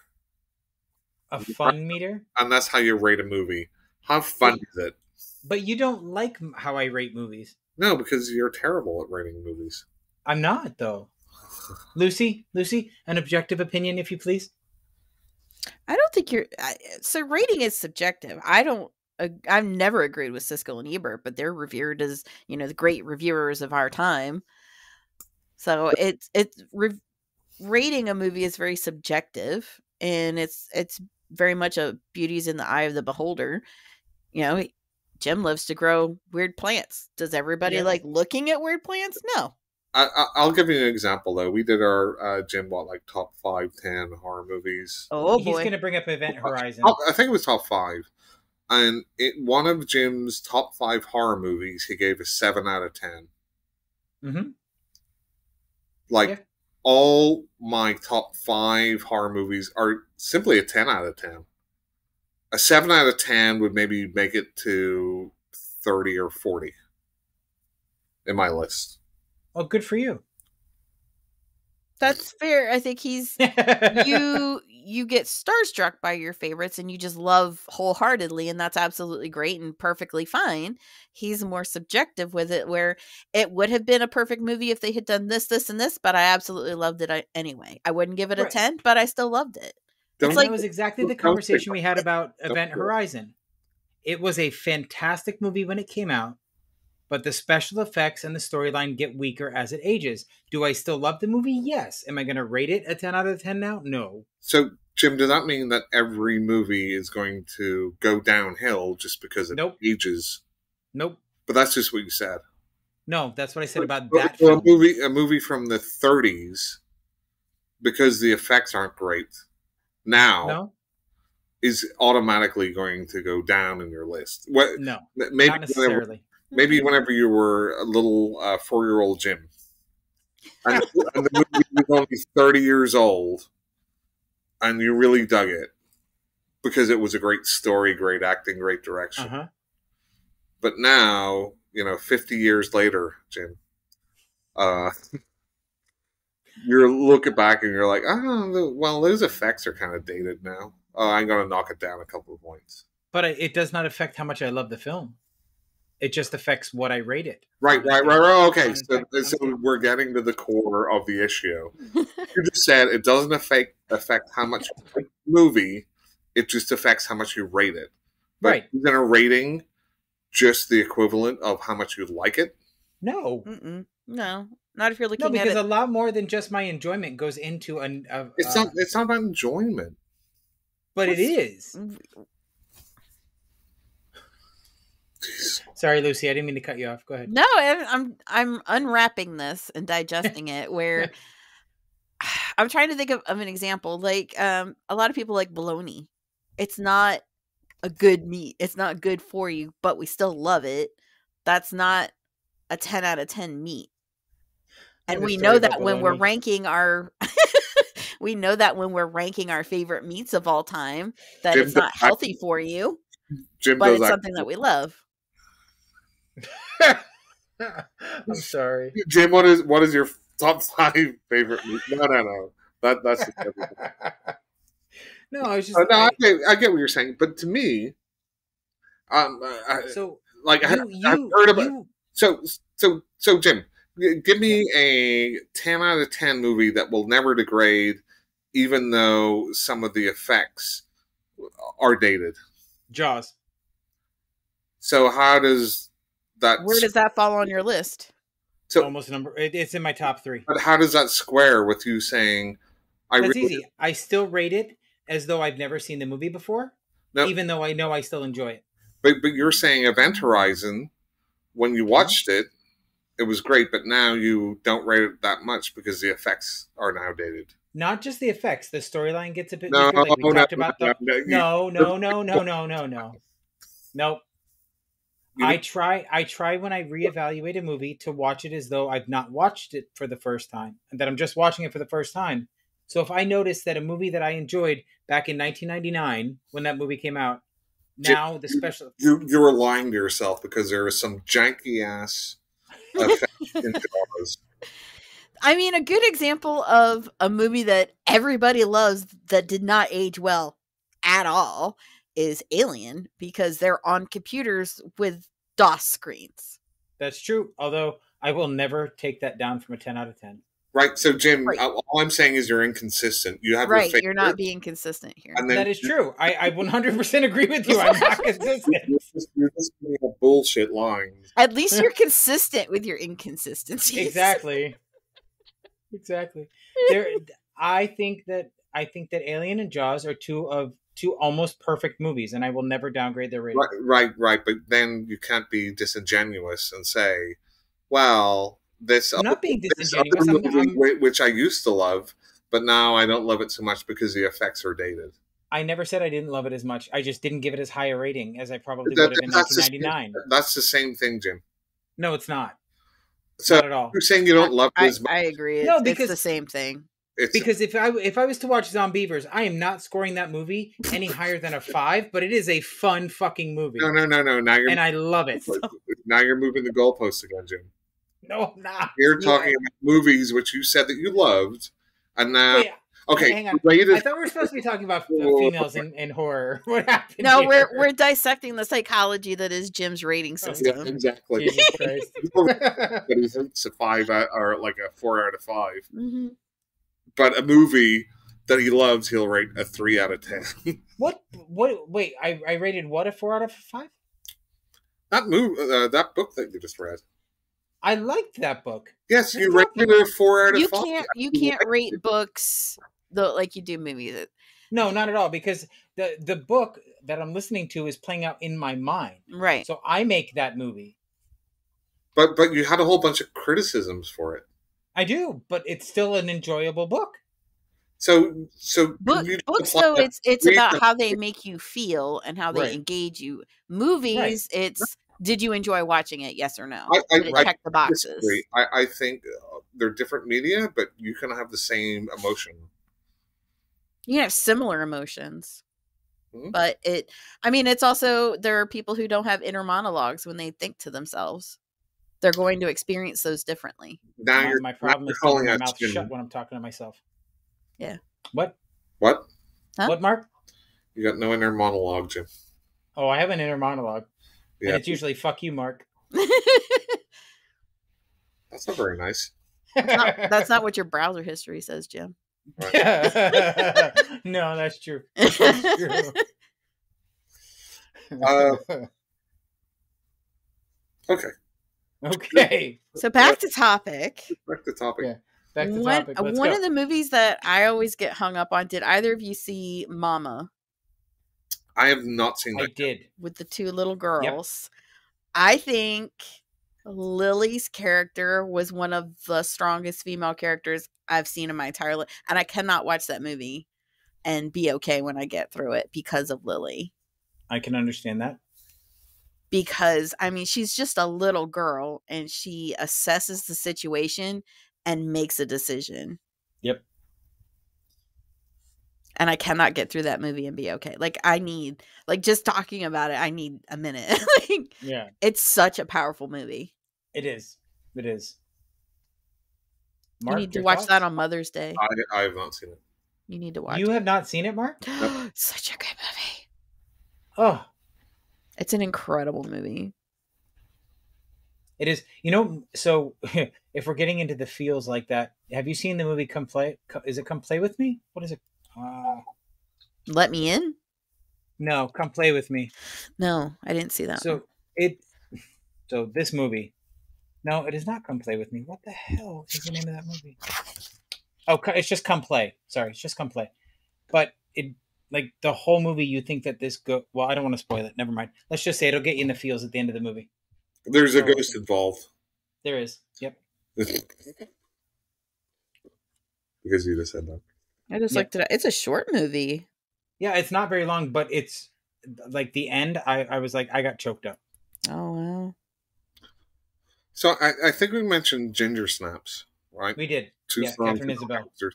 And let's talk about the original, kind of original slasher movie, Bob Clark's Black Christmas. See, this is going to be a little difficult conversation for me because I've only seen the original once. I haven't seen it since I was like a little kid. Yeah, it's been a very long time. Margot I've seen it. Kidder is amazing in this movie. What did you just call her? Margot Kidder? That is not what I heard. I must have had too much to drink. Okay, you're right. Jesus Christ, Jim, put it down. Yes. Okay, have either of you seen Drag Me to Hell? Yes, that was a good one. So again, we have Alison Lohan, I think that's her name. Yep. And she is the Bruce Campbell unfortunate victim in Sam Raimi's torture of his lead character, Mm-hmm. and she is great in it. That goat scene was great. It was so fucking great. Everything was just holy shit scene, you know? Every time you think like, okay, we're winding down, we're getting close. Nope, starts right back up again. It was such a roller coaster. When she was fighting that old woman in the car, it was amazing. Yes. So It was so gross. So the basic premise of this comes from what movie? Jim and Lucy. What the basic premise comes from? What movie? Yep. It's basically a remake to a certain extent. I don't know. I don't. The 1950s, 60s movie Night of the Demon. Oh, okay. Which is based on a very famous book called Casting the Runes. Oh, okay. There's your little horror trivia from that one. That's a good one. I also wrote down Misery. Obviously, we've talked about that a little bit. Yeah. Suspiria. I wondered when you were going to get to that one. Mm-hmm. I don't know. It's neither of them did anything for me. So, Lucy, have you seen Suspiria? I have not. I don't even know how you'd spell that. It's a Dario Argento. It's his most famous movie, which was remade a number of years ago. And this is very much a movie about women. And all the main characters are women. It's a witch's coven is kind of the main focal point of all these women in a dance studio, like a boarding school. Mm-hmm. And especially the remake, it is got a lot of strong female characters, both good and bad. It does. Yep. And the remake has Dakota Johnson. And this is the only thing I think I've maybe seen her in one other thing. She is fantastic in this. She's 50 Shades of Grey. Yeah, Melanie Griffith and Don Johnson's daughter. Yeah. And the kind of more androgynous but what's her Tilda name? Swinton. Yeah, Tilda Swinton, who is amazing, but yeah. also plays a man in it. Yep. And, Really? And Yep. you wouldn't recognize her because the makeup's so good. Yep, you would not. She plays two of the main roles in it. Huh. And a lot of people were like, this is like an Italian classic. You can't remake this. It's going to ruin like the original. But what it did was do something quite different. But again, it's Mia Goth's in it too. Yeah, you know what it did, Lucy? This movie was absolute perfection and make a boring movie just as boring. So on Jim's fun meter, if he read the book, it would be a 9 out of 10. Correct. Even if the book was basically everything that just happened on screen, because Jim has some sort of bias. I think we need to like assess when he's rating a movie. There's a horror rating and then there's a fun rating. It checked all the boxes for a horror movie. It's a perfect horror movie, but it's not a fun one. I will tell you Jim's scale of rating horror movies. Please. If Jim saw it when he was 7 to 17, especially if there was some sort of trauma around it, or he watched it with his mom or one of his family members, or in a movie where somebody tried to touch him, he's going to rate it highly. Now, any movie after that, then he'll sit there and say, I liked it whenever I first watched it, but, I was 24 then, and, I'm 55 now, so I'm going to say that I don't really like it anymore. I have never said that.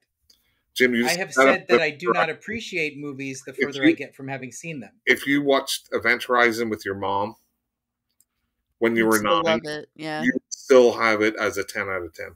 Okay, well, tell me I'm wrong. Surprised you're wrong, because my mother and I saw it together. No. How old were you, Jim? Well, 99, so I'm 19, 20 years old. Right, so you weren't 9 or 10, correct? No. Okay. He said from 7 to 17. So Jurassic Park made it, but the Event Horizon didn't. Nope. You didn't make the cut. Sorry. But what you keep saying, Mark, is that I don't like Event Horizon. I do. What I'm saying is that parts of that movie do not hold up to the test of time. Right. Do I still enjoy the hell out of that movie? Yes, I do. Just like Nightmare on Elm Street, some of the effects are hokey in it, Jim. So I don't care. So you've dropped that down in your rating, correct? No, I have not, because I still 100% get the same feels. Lucy, do you see where I'm coming from?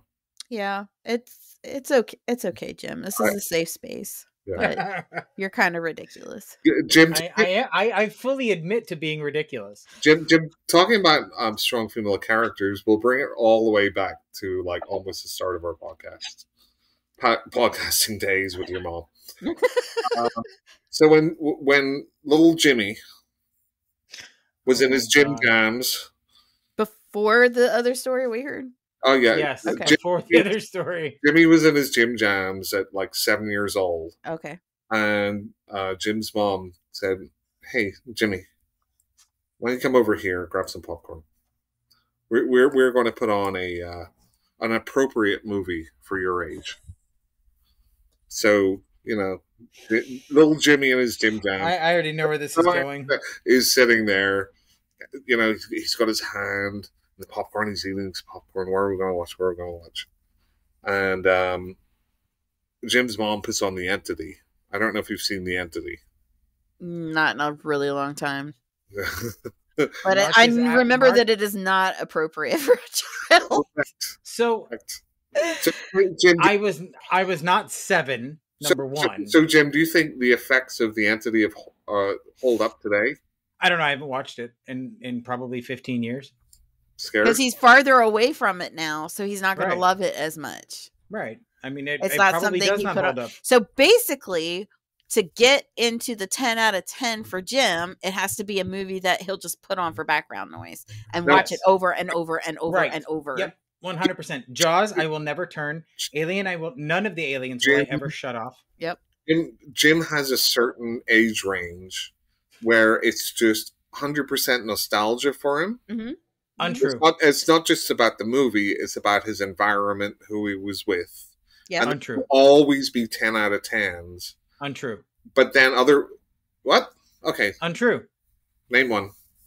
The Bride of Boogity. The what? The Bride of Boogity? You've not seen that? No. Well, We watched remember, Boogity he didn't, and Bride of Boogity. right. He didn't grow up on this side of the pond, so So- he might have seen it because it was a Wonderful World of Disney So, thing. hang on, Jim. Was that a child appropriate movie?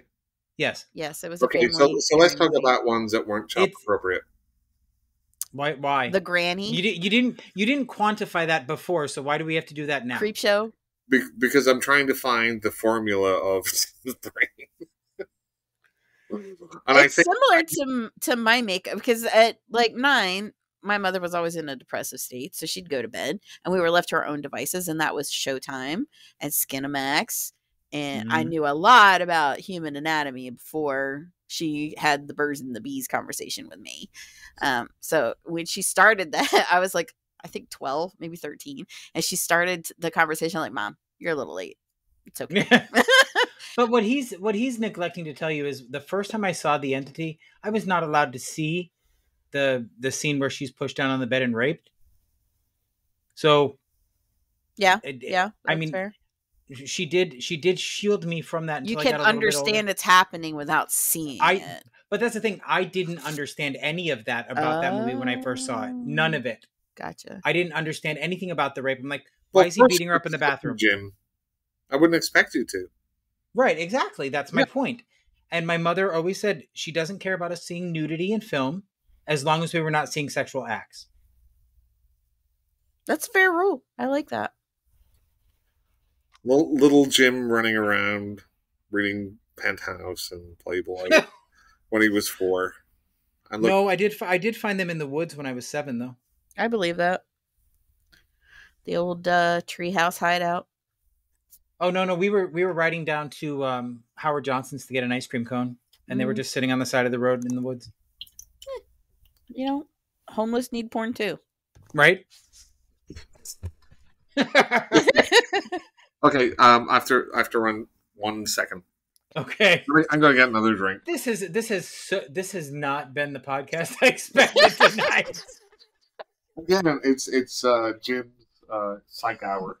Yeah, it's turning into my psychological wellness. Well, it's not your psychological illness. We are all well here. No, I said wellness. Yes, this is your wellness circle. This is your circle of caring. Yeah. It's okay. Except for Mark, he likes to laugh at my trauma. Well, I care, so I'll care enough for both of us, and he can laugh at it. No, if he didn't laugh at it, I would think he just wasn't okay. So I don't know. You probably did not hear the movie theater story. No. So I don't go to a movie theater alone. Okay. And that is because from the time I was 9 till about 12, or maybe it was 12 to 15, for a 3-year period, every time I went to a theater alone, a man would sit down next to me and jerk off. What? Yeah. So I just that drop dead sexy. You just inspire the mood. I don't know. But I just got up. I warming. just will not go to the theater alone. That's why he keeps making those jokes about guys doing inappropriate things in theaters. That is so odd. Yeah. Because I go all the time, and that's never happened to me. Maybe I'm going to the wrong theaters. Right. But then I'd make it weird. I'm like, hey, bud, want a hand? Right. Like, Hey, how's that working out for you over there? you doing all right? How's your Yeah. mom? Right. Do you know your ancestors can see what you're doing right now? Right. You know Jesus is watching, and he's going to make you clean that up. Just, wow. Yeah, it was just odd life experiences back in the late 80s, early 90s. Mm. Weirdest thing that ever happened to me was when I went to see Deadpool, we got evacuated for a bomb threat. No, Lord. But that was it. That's the weirdest thing that's ever, like, we thought it was a joke. Yeah. That's the weirdest thing that's ever happened to me. Theater was really nice though. They, all we had to do was mention the incident, and they gave us our drink and our popcorn back and let us in. Please don't ever say it again. Yeah, don't exactly. ever say it. Yeah, they were really nice. Oh, I have to work on this cup. It came out pretty good, but there's one light spot on it I gotta fix. You're so good at those cups. Oh my gosh. I have an oven to do a complete wrap now. Oh, nice. And I have this really cool wrap that has all these like cartoony looking horror characters on it. I love it. So I did the wrap and it's great, except there must have been a bubble because I have a light line going down it. So I have to get better at that. Are you putting them on Etsy? No, not yet. You should. Once I get better at them, I will. I'll be really excited to see it. Me too. Look who's back. I was telling her the movie theater story, Mark, so that she wasn't in the dark anymore. I just don't understand what goes through a person's mind. Like, this looks like a nice dude. I'm going to sit here and jerk off next to him. It's the old hole in the popcorn thing. Trick, yeah. Yeah. Yeah. Anyway, where were we? We were dissecting your rating. Why don't we get on to what we've watched, Mark? I have like just a few more to go. Okay. Oh, good. Keep us going. Okay. I'm ready. Mm-hmm. Yep. Okay. So I don't know if you have watched Audition. I have not. Jim, Lucy, no. Ringu. Yep. Mm-hmm. So again, that is very much a strong female character who is playing the detective. Okay. The George C. Scott character in The Changeling. Although I hope she can emote better. Well, you're not the judge of that. But yeah, and there's a number of, if you look at some of the J-horror stuff, whether it's like Ju-on. Yeah. You got the antagonist. Look at Dark Water. Mm-hmm. I mean, that in and of itself, the ghost wants a mom, and she's strong enough to be the ghost's mom. She gives up her family to do it. Whatever happened to Baby Jane? Okay, so I don't think that either one of them were strong female characters. I think they were both horribly abused and they were very responsive to their trauma. I don't see that as being a strong character. Betty Davis was just super jealous, right? Mm-hmm. Of her sister. And then it became the Kathy Bates misery character in that movie. Just completely controlling and tormenting her because she was so jealous. I guess that's true. If that's your standard, that's true. She did do that. Yeah, she definitely took the lead on that one. Yeah. Gerald's Game? I didn't see that one. Jim? You really think she was a strong female character? To do what she did, yeah. No, I disagree. You couldn't do that, Jim. Why couldn't I? I could deglove my hand. Bullshit. So, we're going to Spooky Empire. I've not seen that. I am going to skin... No, I'm not going to skin Jim's hand.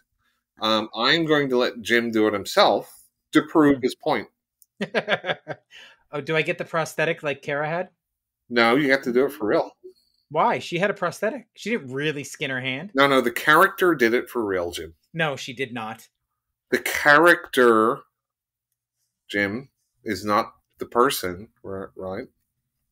No? The character did it to herself, right?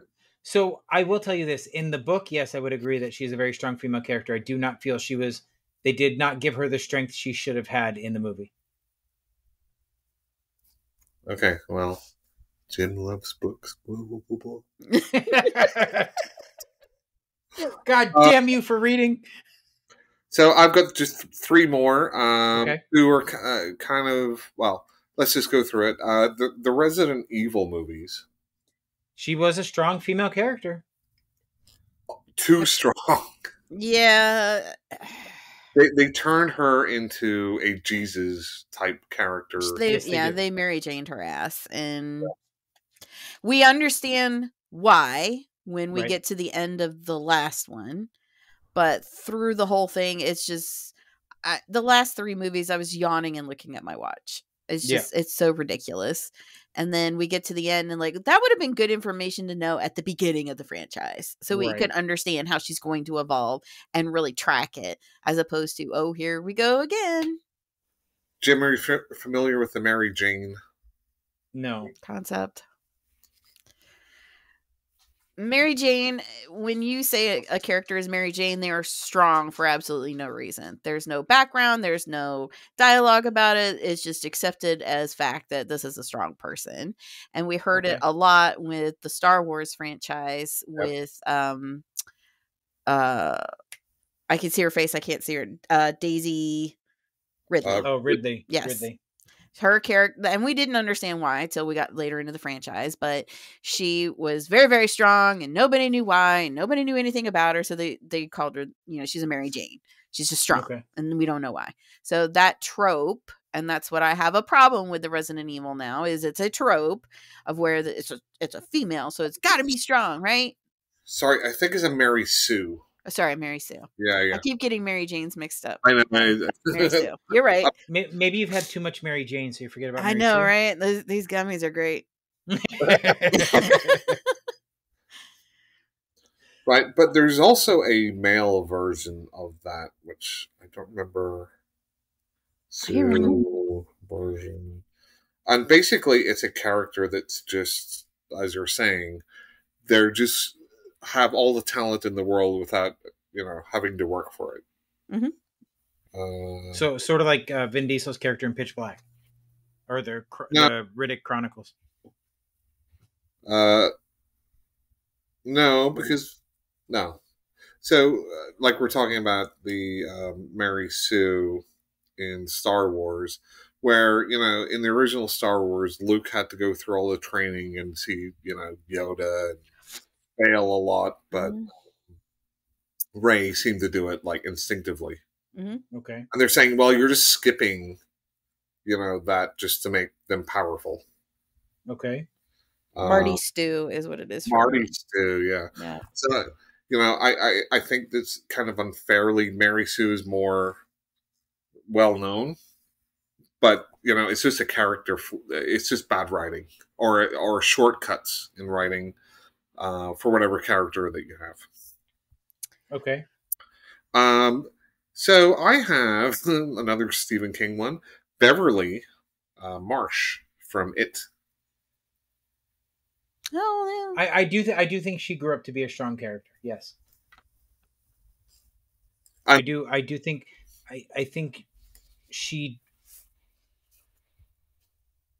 I think she was written in a way, well, in both the book and in the series and the movies, the character was written in a way that she responded appropriately to the trauma she faced as a child that helped her grow into a stronger adult. Yes and no. But I think it's not necessarily a gender thing, because in the book and the movies, she ends up married to an abusive husband that kind of mirrors her father, her abusive dad. Right. But Eddie also has that same character arc where his overbearing mother. And he marries a woman who's overbearing. Right. But I think that she, we can talk about the scene in the book, but she is kind of the cornerstone of that group. She's the one that keeps them all together. Mm-hmm. Jim, do you want to talk about that part in the book? I don't really know. You can talk about it. Well, you're the reader, though. Yeah. So you want me to talk about the scene in the book where, as children, they go down and she allows them all to have sex with her? No, what are you talking about, Jim? That's disgusting. I wasn't talking about that at all. Why are you bringing it up? Then what are you talking about? Because that's how they defeated it the first time. I'm kidding. I'm totally saying. I know, Dick. But I think she's a very strong character all the way through, and especially in the most recent movies, where she's confident. Yeah, and when they're jumping off the cliff and all, she's the first one to take her clothes off, jump off, like, ooh, let's just Very fearless, yeah. Yeah. And I think part of that is obviously because she's had to become tough because of her home life. Right. Yep. The last one I have here, I don't know if either of you seen it, the Spanish movie Wreck, Mm-mm. which was remade with Quarantine. Jim? I'll never watch it. You'll never watch that. No, you Okay. tell her why. Tell her why. Yeah, tell me why. Because Jim hates Jennifer Carpenter. You might know her from the Dexter series. Yeah. I don't like the actress. I met her at conventions. Super nice, great actress. I don't know what it is about her because, and it's 100% a result of her in this episode. But Jim hates Jennifer Carpenter. I don't hate the actress. I hate the characters she plays. They are always crying and whiny and yelling. How do you know if you haven't seen them, Jim? Well, with Quarantine, all I have to do is watch the previews. I see enough of her snot coming down her face while she's screaming and crying. So you didn't like the Blair Witch Project, Jim?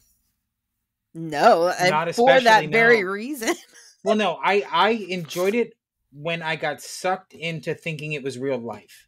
I did not enjoy it after I found out it was just a movie. But the main actress has a lot more snot than Jennifer Carpenter does. So why don't you? And I don't care for her either. So is it snot? Is it like females with snot? Like, is it if it was a man? How are you going to be a strong female character if you're always crying? Right. There's no growth. They just continue to cry and scream and yell. And she habitually chooses characters that go through a lot. Not taking that away from her characters at all, but they get through it by leaning on a man. And even in, like, we'll go with the new season of Dexter. She shows up as a... Sorry. Lucy, you're saying Jennifer Carpenter's always plays that character? In the ones of hers, I've seen, like, A Mouthful of Air, and she did a couple of Batman things, and Limitless, and... Yeah, there was a couple of Batman things that I saw her, like, a long time ago, but maybe it was Mortal Kombat. I can't remember. It was one of the franchises. But her characters, she chooses characters that go through a lot. Absolutely respect that always. But the characters are written to lean on other people. In Dexter, she called her brother and says, "Hey, I've got this really big case. I need your gut instinct on this." Well, you're the strong female character. Where's your gut instinct on this? He put a knife in it. Well, yeah. She I mean... She just wanted to have sex with her brother. I mean, what's wrong with that? Well, she didn't uncover that till way later. They were married for a very long time, which was creepy in itself. Well, like 5 years, which is long for Hollywood, but even in the remake, her character screams and yells at Dexter until he forces her out of his mind. Right. And it drives me insane. It's every other word is an F-bomb, and she's just screaming and yelling. And even when she's having like a regular conversation, like talking about her day and, the dicks down at the precinct, she sounds like she's about to cry. Yeah. But crying isn't a sign of weakness. It's a sign. No, it's a sign of strength, Jim, isn't it? I'm not saying anything about crying. What I'm saying is I don't like the character she portrays because there's no growth in them. No, it's always a tragedy with her. Yep. Jim, how many times have you cried today? Only 37. Only 37. I'm impressed. Well, only like we have to do a podcast now. I got that shit done by lunch. I think that's all I have. Okay. Did I miss any? Rosemary's Baby. Oh, The Perfection. Yeah. Now she was a good female character. Allison Williams. Yeah, I love Allison Williams. We're talking about acting, Mark. Yes, that's what I'm talking about. No, it's not. I've seen your search history. I don't. I've seen yours. Yeah, We've talked Well, about yours. we have. Repeatedly. I don't hide my search history, sir. Maybe we need a podcast just about your search history. Yeah. Jim, can you bring up your Internet Explorer and show us your search history? Internet Explorer. You're so funny. Okay, IT guy. What?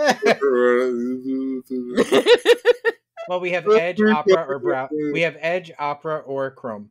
What would you like? Whichever one you use the most. Chrome. Okay, here we go. Yeah, bring it up. And then hit Okay. Control H. Let's see this.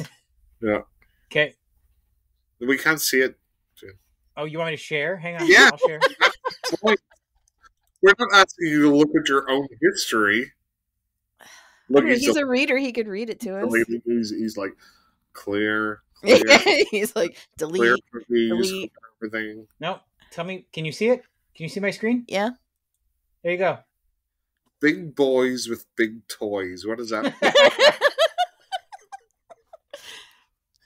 No. There's me paying my water bill. There's me looking at Amazon, paying my bill. Oh, I did look up Pot Syndrome today, and then lots of strong women in horror. I like how those are like together, like POTS and strong women in horror, because POTS typically afflicts women. Well, actually, I have a friend that told me that she was recently diagnosed with it, so I want to know what it was. I have a niece-in-law that has it. With dicks? Jim, what are you looking at? Enough. Okay. Mhm. Sorry, audience. Right. Sorry, Jim's mom who listens to this. But it's You raise a psychologically healthy boy, Pretty Yeah. much. Jim's mom. No, you raised the boy that knows the value of incognito browsing. Control Shift N. I hit it every That's day. right. Uh-huh. Doesn't So, Mark, you want to keep going? no, that's the end of me, Jim. But you just got your second drink. We're not done yet. Yeah. So, Mark, tell us about what you've watched. So I don't know where I got to last week or last time. Did I talk about Resident Evil 4? I probably did. I don't think you did. Oh, no, you did. Yes, you did. Okay. Yes, you did. But anyway, I am still playing the Resident Evil 4 remake. Can I ask you a personal question, Mark? Question mark? I said, can I ask you a personal question? Question mark. I know it's Mark. I've heard. Yeah, I know. Yes, of course. Are you playing with yourself? I'm playing by myself because it is a single player game. I want to hear you say it. So, Lucy, we were looking at Jim's history. He's like some sort of bully online. You tell me that this is what I want to hear. You creep. It's not something I'd seek out, but it's highly entertaining. I'll call it a fun listen. There you go. Mark, what else you got? Movie wise or just personally? Movie wise, Okay. we're the joke's over. It didn't land well. Yeah. Let's go. Yeah, wasn't even a joke. Yeah, Did we talk about Terrifier 2 last time? we did not. I have not seen it Why yet. does that sound tropey? I watched Killer Clown. Terrifier 2 Yep. about Art the Clown. Oh, And- no. Mm-mm. Nope. Nope. Who is not a nice character. No, But, Jim, is he a fun character for you? I think he is fun in a creepy way. Yes, Fun. I think David Howard Thornton does a great job emoting in that character. So, what do you think about the original? We may have. Honestly, it was a weak film, but I really enjoyed some of the parts with Art in it. I was not a giant fan of the film, but I do really love the guy who plays Art the Clown. Sorry for keeping you from bed. Lucy, I am an old man, so yes. have you seen Terrifier? I began watching it, and I am not okay with clowns, so I did not finish it. Your chlorophobia, something like that. I don't know what it's called, but I do not associate with clowns. I don't know how I got through it. You should watch the movie Clown, though. Oh God. No. Clown is fantastic. Mm-mm. Mm-mm. Mm. Although it says Eli Roth, it's not Eli Roth. He produced it, but Clown is probably my favorite clown movie. Mm-mm. Mm-mm. Mm-mm. But it's not about it's different. Anyway, It is very different. so Terrifier, I thought was kind of interesting. I wasn't a huge fan of it. I like some of the practical effects, or it lower budget. It got a lot of hype. Yep. And sometimes whenever things get hype, and then you eventually get around to them, because there's that expectation there, you're like, right. So Terrifier, kind of okay. So Terrifier 2. Yep. I think it's a big step up, but it's also got a lot of flaws, because it's almost 2.5 hours long. Oh wow. What? And it does not need to be 2.5 hours long. It's like Nope. 2 hours and 20 minutes. And they really, really stepped up the practical effects. I will tell you this, there is some, and this is why I'm like, this got like a lot of attention, and like a lot of people went to the movie theaters and stuff. It is really brutal. Yeah. More brutal than the first one. That's surprising. Definitely more brutal. It's got that sort of edge of like a trauma movie, like Hobo with a Shotgun. I don't know if you've seen that. The sort of grindhouse feel about it. Right. The acting ranges from good to what? Okay, tone it down a little bit. The story's too long. Okay. It doesn't make a lot of sense, but that's fine. I don't think it's supposed, it's not this like big narrative epic. Right. But at the same time, why are you making it 2 hours, 20 minutes long? It would have been much better at an hour and a half. Okay. They introduced like a little girl who's like a figment of Art's imagination, who's like this little creepy clown girl. Okay, I wondered where she came in. I've seen posters of her. I thought that was pretty fun. So I definitely think it's better than the first, but like it's kind of like Stephen King novels, right? If like you have a good editor, it's going to be a lot better, because you don't need a lot of this ancillary outside, like characters that you don't need to be in it, or scenes that just going too long. But I can't not like it because it's just a low budget, totally brutal movie, which a lot of people went to see, and it's almost like people seeing the Toxic Avenger and it getting a wider audience, because it's like a gateway drug into more low budget horror or more experimental horror, whether it's good or not. But but just coming into it to say, hey, well, I kind of feel like maybe some of the Gen Z or whatever the generation is now going to see it at 14 or whatever. And my stepdaughter, who's 16, watched it, and she doesn't watch a lot of horror movies. And it's almost like that experience thing. Wow, have you seen this? Right. But it's actually legitimately gory with great effects. Right. So, yeah. Well, you know what his next project is, right? The guy who plays Art the Clown? No. He's going to play the Grinch in a horror movie.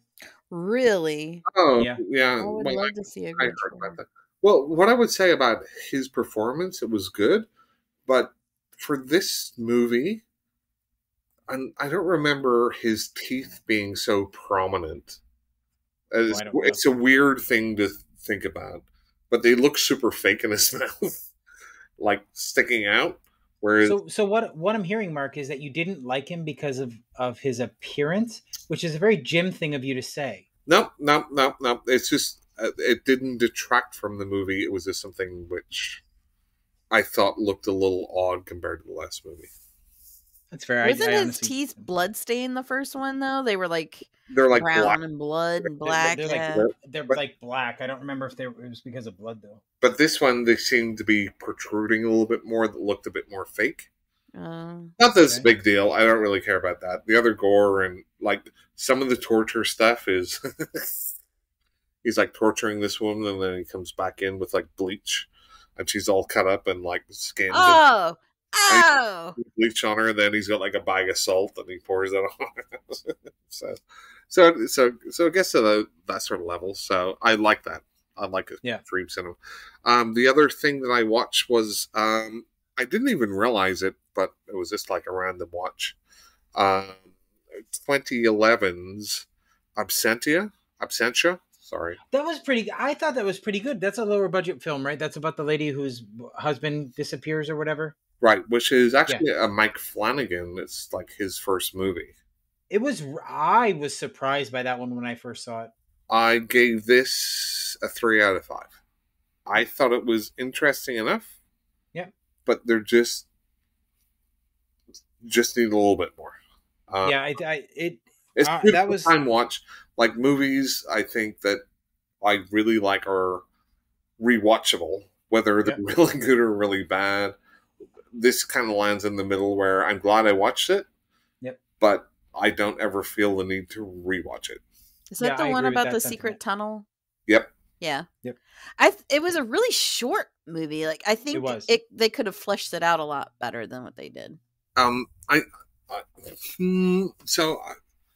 think it felt kind of long enough for me. I don't really, because I feel it was a movie again about ideas rather than substance, because obviously you've seen it, so they have the parts where the husband's turning up kind of like a ghost, but that doesn't make any sense when he actually comes back. No, that was it. And I think that's like, was that her being crazy or what was like? I think they just needed a little bit more substance to it. Right. It's either like make him kind of dead or not. Yeah, I thought for sure he was dead. Or what I thought was more interesting with the creature taking them into the walls, have him like reaching out from the walls, like trying to like get help, but she thinks that he's attacking her. But they make him like he's standing up there and he's an actual entity, and I didn't understand it. I'm judging her for getting pregnant while he's away. Like, sorry, dude, you've been away 7 years. Yeah, like sucks to be you, guy. Yeah, right. Those are really the only other 2 things I've watched. What about you, Lucy? Well, I watched The Thing. There was one that it showed up as a horror recommendation, but I think it's more thriller. Was The Replicas with Keanu Reeves? Never saw that one. It was actually really good. And I think it was just over 2 hours, but it moved at a really quick pace. So, and it had a lot of Johnny Mnemonic feel to it, but I did like Johnny Mnemonic. I love Johnny. I mean, he's even got the interactive computer. He puts the helmet on and he does a hand motion, and he's got the computer that he's clicking in and mapping brains. But it's about cloning and bringing people back from the dead, and it was actually really good. I was very impressed with it. I haven't watched that, but I just thought that was like as you're saying, like a Johnny Mnemonic sci-fi, maybe cyberpunk type movie. Yeah, it showed up as a horror recommendation on Netflix for me, and I don't. It's definitely a thriller, but it's not what I would put as a horror. Netflix is some dodgy recommendations. Like, hey, you've been saying Keanu Reeves a lot. You want to watch this? We'll say it's your genre. But that's really the only thing we watched a lot of shows. I do a lot of comfort shows when I'm sick. You can talk about the shows too. Yeah. Movies. Oh, it was just Big Bang Theory. Who doesn't love Big Bang I Theory? love, like, they're the whole reason I got back into school and back into technology. I don't like it. You just have to be Well, contrary. there's a mic drop right there. Yeah. Poor Jim. He has to put up with this week in and week out. I watched a few episodes, but I don't know. I don't know. It just never clicked with me. But I'm not a big TV movie, or sorry, Yeah, that's true. series watcher anyway. So it doesn't. Well, a lot That's true, with he does Sheldon's that. personality, you either like it, makes or break the show, honestly. And I Mhm. think Jim and I, we deal with a lot of people in our field that are like Sheldon. That it's just another day at the office for us. Yep. And for people that are in a different line of work, that's hard for people to palate. I kind of feel it's like just like nerd culture, but it's like, I don't know, written by people that are just making fun of nerd culture. But again, I've only watched a few episodes, but I don't know. Don't take my opinion on that at all. Don't worry, we won't. That's funny. I give it a 9 out of 10, Jim. It's a fun watch. Thank you. Thank you. My funometer is at 11. Yep. What else you got for us, Luce? Well, while we were talking about Mary Sue's and Marty Stew's, a male version of the Marty Stew is Captain James Kirk. What do you mean? Okay. He's earned everything that he's... How did he earn his passing of the Kobayashi Maru? Because he beat it. Why do all these women just fall at his feet? He's not, I mean, no. Because he's... I mean, when he was younger, he was pretty good looking. Well, Chris Pine is good looking, but he's got the charm of, a Q-tip. Well, yeah, I remember about Chris Pine. Here's a question for both of you about William Shatner. Oh, boy. Yes. So William Shatner appears in one of my favorite based on historical fact movies that won a bunch of Oscars. And he was in it. Okay. So the question is, what's the movie? Correct. Band of Brothers. No. That wasn't a movie. Spencer Tracy is the star in it. Oh, yeah, then. Oh, I wouldn't know then. Yeah, I have no idea. Judgment at Nuremberg. All about the Nuremberg trials. Yes. One of my favorite movies. He plays not just a bit character, not just like somebody in the background. He's an actual character in it. But it's so weird that he went from that level, where this was a multi-Oscar winning epic kind of Lawrence of Arabia, right?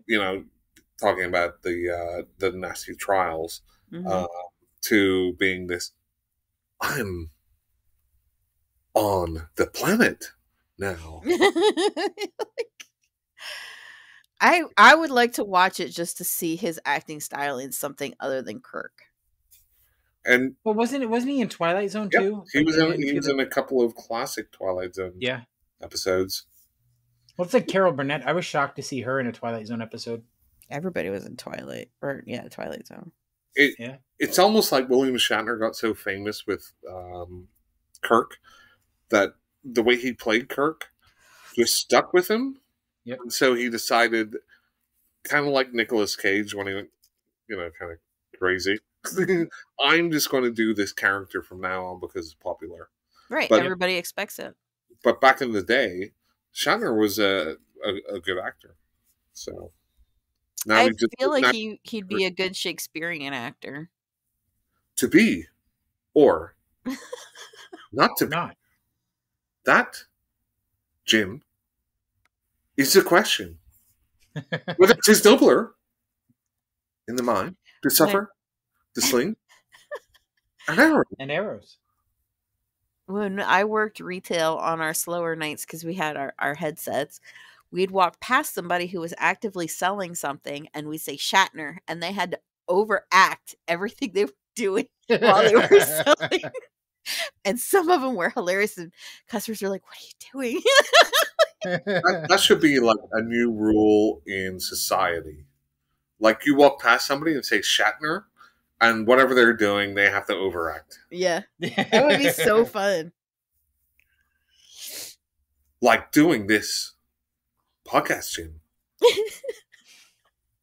And Jim, Yes. beam me up. That's a Scotty rule. I'm a doctor, not an engineer. Exactly. God damn it! that was good. That was good. Yeah. I've never been a Trekkie, but that was good. She can't take no more, Jim. Yeah, she can. Anyway, that's my Shatner repertoire. Nobody will pay me for that. And a little bit of Scotty there too. Yeah. So what else? DeForest. Hang on. Who is the name of DeForest? DeForest Kelly. DeForest Kelly. Like how do you have that name? How is that a name? Is that a His made up? parents gave it to him. DeForest. It means Yeah, of forest.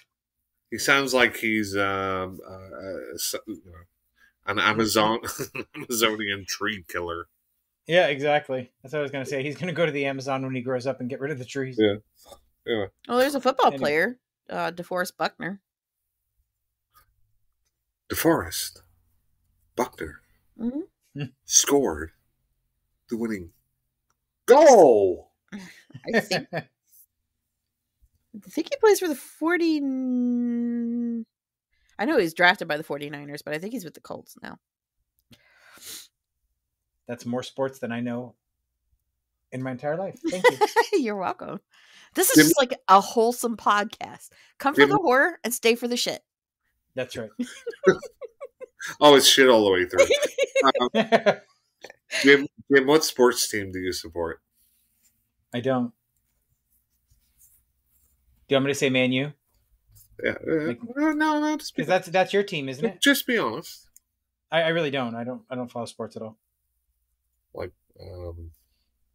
swimmers or Nope. No athletes at all? No, not really. horse racing. No. What are you trying to say, Mark? Disc golf, No disc golf. pool. Not so much. Okay, moving along. Moving along. What have you seen, Lucy? Tim? So I have Red. one show. No. I'm still in the middle of my book. I haven't finished anything yet. I jumped back to the Max Porter series because they had another box set come out. Mm. So I'm in the middle of that and I'm enjoying that. They're nice little nice little light, fun reads. Mark does not like the narrator, but I do. Who's the narrator? Stuart Jaffe, the author. Oh. I normally don't like narrators when they narrate their own stuff, but I think he does an okay job. Mm-hmm. He does an okay job. There's a compliment for Jim. He does an okay job. Yeah, he does an okay job. It's like if Jim's mom won the gold medal in the Olympics for any event, She did a good job. Jim would be like, "Oh, hey, Mom, you did a good job." And then he would go back to his manspreading. I may be back to jail. I don't know. I have no idea. Oh, fuck. So I did watch a British film called The Last Rite from 2022. Did not care for it, and honestly, almost instantaneously forgot all about it. I don't remember what it was about. I just know I did not enjoy it. You suppressed that really quick. I did. Like 5 minutes after I turned off the TV. I'm like, The last. well, I got to write this down. You said What, Mark? The Last Rite? Yes, The Last Rite. Not with Anthony Hopkins? No. That's a different one? Yeah, that's What? just The Right. Oh, I see. I was wrong about The Last Rite. No. Yes, you were. Yeah. This is okay. So it's 2021 is when it was made. So okay, now that I'm reading the synopsis, I remember a little bit more of it. A medical student suffering from sleep paralysis finds herself plagued by a demonic entity after moving in with her boyfriend. It's just, I don't know. It wasn't believable, and you get. I mean, it literally looked like the personification of a sleep demon. Like, you know how people say that when you suffer from sleep paralysis, you feel like there's somebody in the room or there's Yeah. somebody holding you down. Mhm. but what really is happening to her. But the acting wasn't great. The special effects were nonsensical. Like, the main villain of this film was a man in a hat, and he's just a shadow, literally. So everybody's freaking out because there's a man in a hat in shadow in your pictures. How were their haircuts, Jim? Whose? Just anyone. Were they convincing? I mean, I guess they were fine. Okay. I don't get where you're going with that question. No, it's because I pick apart little stupid shit. Jim has been known to mark movies down because he doesn't like how an actor's hair might be dyed. I've never said anything about it being dyed, but if somebody if you're watching a period piece and their hair is not accurate, then yes, Jim is a stickler for historical fact because he's a huge fan of history. What? No, that would be you, Mark. Oh, well, how can you mark it down then, Jim? Because it will lessen my enjoyment if things are inaccurate. It's not as fun then. But you just said you didn't know if they're accurate or not because you're not an expert. I wouldn't know if they were historically accurate. I'm talking about hairstyles. I know a little bit about hairstyles, and FYI, I sleep with a hairstylist, so he lets me know when something's not right with hair. So Ray is a historian. No, that's his job. So he knows his history. They learn a lot about where he knows his hair history, sir. You could not get anybody more well versed. Yes, he knows his hair history. History of hair. He's not coming to the convention in May. I don't know if he is or not. Okay, I'm going to write a series of questions about haircuts in history. I will test them. Okay. It can't be something obscure like what was the viscosity of the gel that Elvis Presley used in Honolulu. Just like architecture, right? So you ask questions. You ask him about the horsetail or the Baroque architecture or things like that. Or I will quiz Ray, and then we will see. Well, now he's not going to go. The verisimilitude of Jim's claims. Anyway, that's it for me.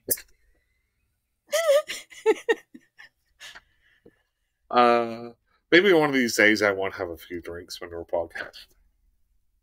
I don't know. I might have had a few too many. I was a little too open with some of my history. Lucy,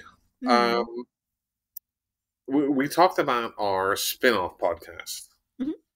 Now, we're looking for people that disagree with our stances because that makes more interesting podcasts. Okay. Yeah, but Lucy and I are probably pretty close. So this is. I don't think so. No. Ooh. That would be shocking to me. It really would. So I'm just gonna lay it all out on the table. I'm a conservative, but I'm a tolerant conservative where you're welcome to be your own person and have your own thought. You're wrong, but you can have your own. Yeah, and that's fair. But some of it I'm very middle ground. Yeah, and I tend to be more towards the middle of myself. Okay, so yeah, you and I would probably align. See, I had you more left. I do lean more liberal, but most of that is because of my being gay because I'm gay. Because your particular lifestyle, and that's absolutely fine. Yeah, but I in most of my policy making, I would be more conservative than I would be on the liberal side. Okay, Jim, maybe just even you and me. You're definitely more left. You're going to need a mediator. Yeah. Right. Well, see, that's what I'm saying. Mark is more left than I am, but we agree on a lot of stuff, especially like social issues. I don't agree with a lot of people on social issues. And that's okay. I don't. That's why you'll be a great guest. Oh, that's fair. Yeah. And also because we have a rapport, so we will actually be able to have a civil conversation. Yeah, absolutely. Jim is super concerned that he's going to blow his lid on offend people, and I've tried to teach him. That is not what I said. When we're going to have a conversation, you attack what, Jim? Attack the idea, not the person, Dad. But you don't have to attack. What I actually said to him is I want to be able to compose myself so that I don't get heated so we can have rational conversations. That's what I said. Well, not necessarily attack, you're correct. Disagree with the stance, but not disagree with the person. Mm-hmm. Because But my thing is, when I get passionate, I get loud. I can too, especially And that's with when you're discussing, children and women's rights. right. And So that's what I told him I wanted to try to avoid. To be right. better. And Jim thinks women and children should have no rights. So that this should make an interesting podcast. All right, I'm turning the baseball cap around. We're gonna go. There you go. Yeah, yeah. Set me up. It might be a good idea just to record a couple episodes and see how you guys do. I mean, if it's something that you can manage. Oh, I can manage it. Oh yeah, I have no doubt. It's because the heat is what's going to really make people listen anyway. That's true. Being honest, yeah, you're right. But I don't want to be disrespectful, and I know how I get when I get heated. So I just have to watch out for myself. That's all. Okay, you'll do great, Jim. Maybe we can have an aside, and I can teach you about debate tactics and logic and critical. Nah, I'm just more the left entertaining has than no you, Mark. logic. You wouldn't understand. See, I think Luke is coming up with the topic. So our first topic, which is great, which Jordan came up with, because we've. Oh, for fuck's sake! What did he come up with? You didn't even tell me. No, he posted it on our Facebook site. I'm not an admin in that group. Yeah. No, but what did he post? You should live your life as if there is a God, which I think is a super interesting question. It could be, because there's lots to unpack on that. Right. But anyway, it is a lot. I digress. That's actually anyway. Cool. So let's wrap up the horror movies, and then we can talk about politics. So both our listeners, make sure to subscribe to our sister podcast. Why has it got to be a sister? Because we're talking about strong, empowered women. Yeah, it's. So anyway, that's it for us, right? On this show, anyway. Mm-hmm. Yeah. You got anything else, Mark? No. Lucy, you want to pop your Twitch? Oh, I would. Yeah, I don't even know how to begin to talk about it. I didn't come prepared to pitch anything.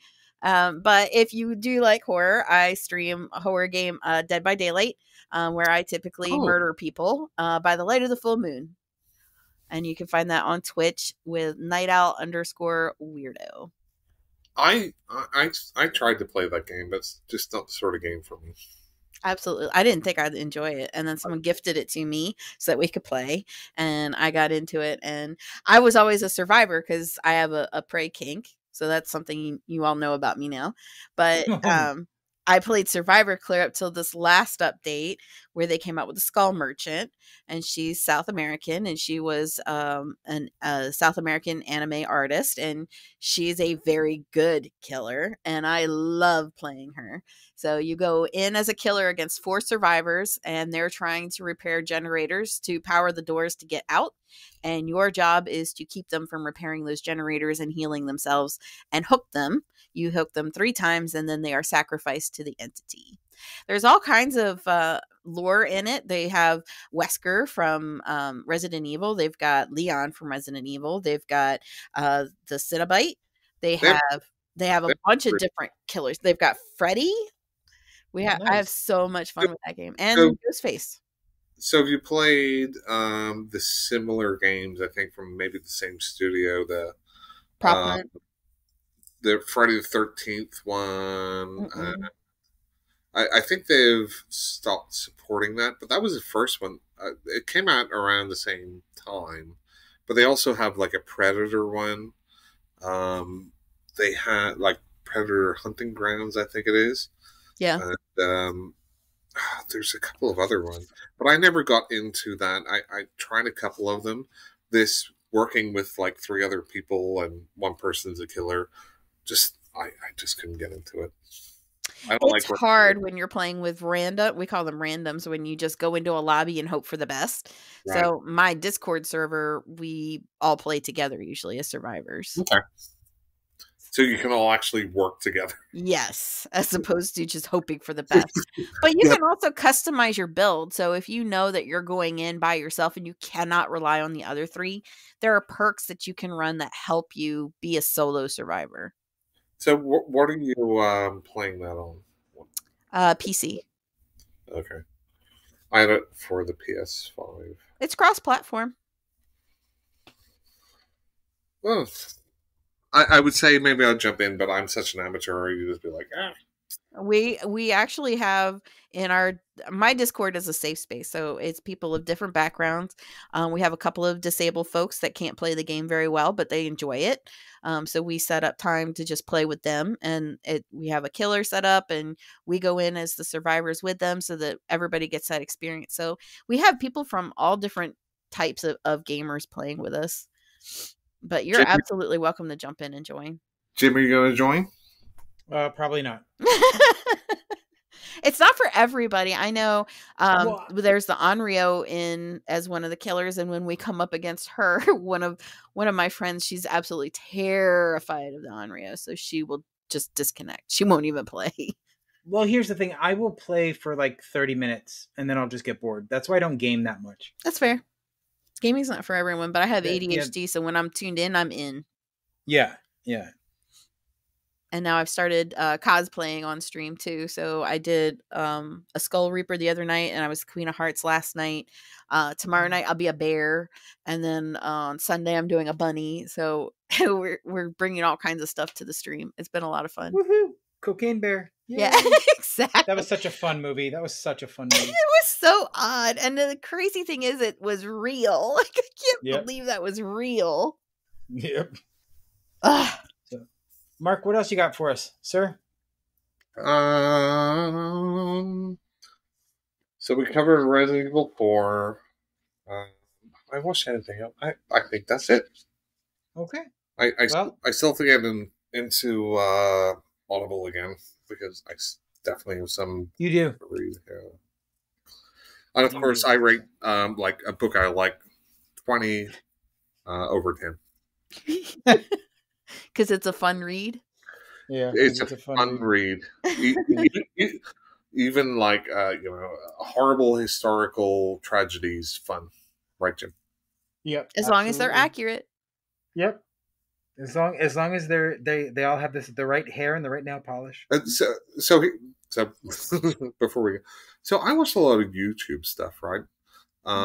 Because I'm so ADHD, so it's either movies. I don't really watch TV too much, but it's like a lot of YouTube. It's either reactions or like real life stuff. I just watched an episode of The Shrouded Hand. Do you know what that is? Nope. It talks about like real life, like murders and stuff. Oh wow! They just had like this horrible episode. About this, I think he was like 17-year-old. He went and kidnapped like a 12-year-old guy. Wow. And his thing was he loved to hear and feel bones break. So he got this 12-year-old, and he like sat on his leg and like twisted it until it broke. And then got on his other leg and twisted until his hip broke. Jesus. And he would just like turn like his foot around and he would do like he got this kid, and he did it for like a couple of days, and he did it so bad apparently he twisted one of his legs around so his foot was facing the other way because he just loved that feeling. But then he would take the kid down and they'd play like video games together, and he'd be like, oh cool, but then he would continue to do it. And he brought the kid like back up to like this bed that he had upstairs, and obviously there was a sexual element to it, but it was more just him like jacking off. It's weird. Yeah. But the kid, like the guy that was doing it, he like left this one time, so the kid's like, I have to get out of here. So he kind of threw himself down the stairs. But he was in so much pain he passed out, and the guy came back, and so he tortured him some more. What? Like broke his ribs and was continuing to twist his like broken legs and broken ankles and hips. And then he had to go out again, and the kid did it again. Like he threw himself down the stairs, and he said he passed out a few times until he got to like a phone in the house, and he got rescued. But apparently this guy had done it to another kid that he killed. Oh. Another like 10, 15-year-old. But just think about that. Like somebody breaking your legs and then like continuing to twist and like there's some crazy stuff there. It really is. Yeah. Like, it that is sucks not- just to sprain. I can't even imagine a break. Right. Like just the thought of your hip breaking Hmm. and twisting your leg all the way around and twisting your ankle all the way around. Like, so I just wanted to leave it on a light note. Yeah, that's a late Yeah, note. thanks. Yeah. Appreciate that. Sweet dreams for the rest of us. Yeah. And on that note, folks, have a good night.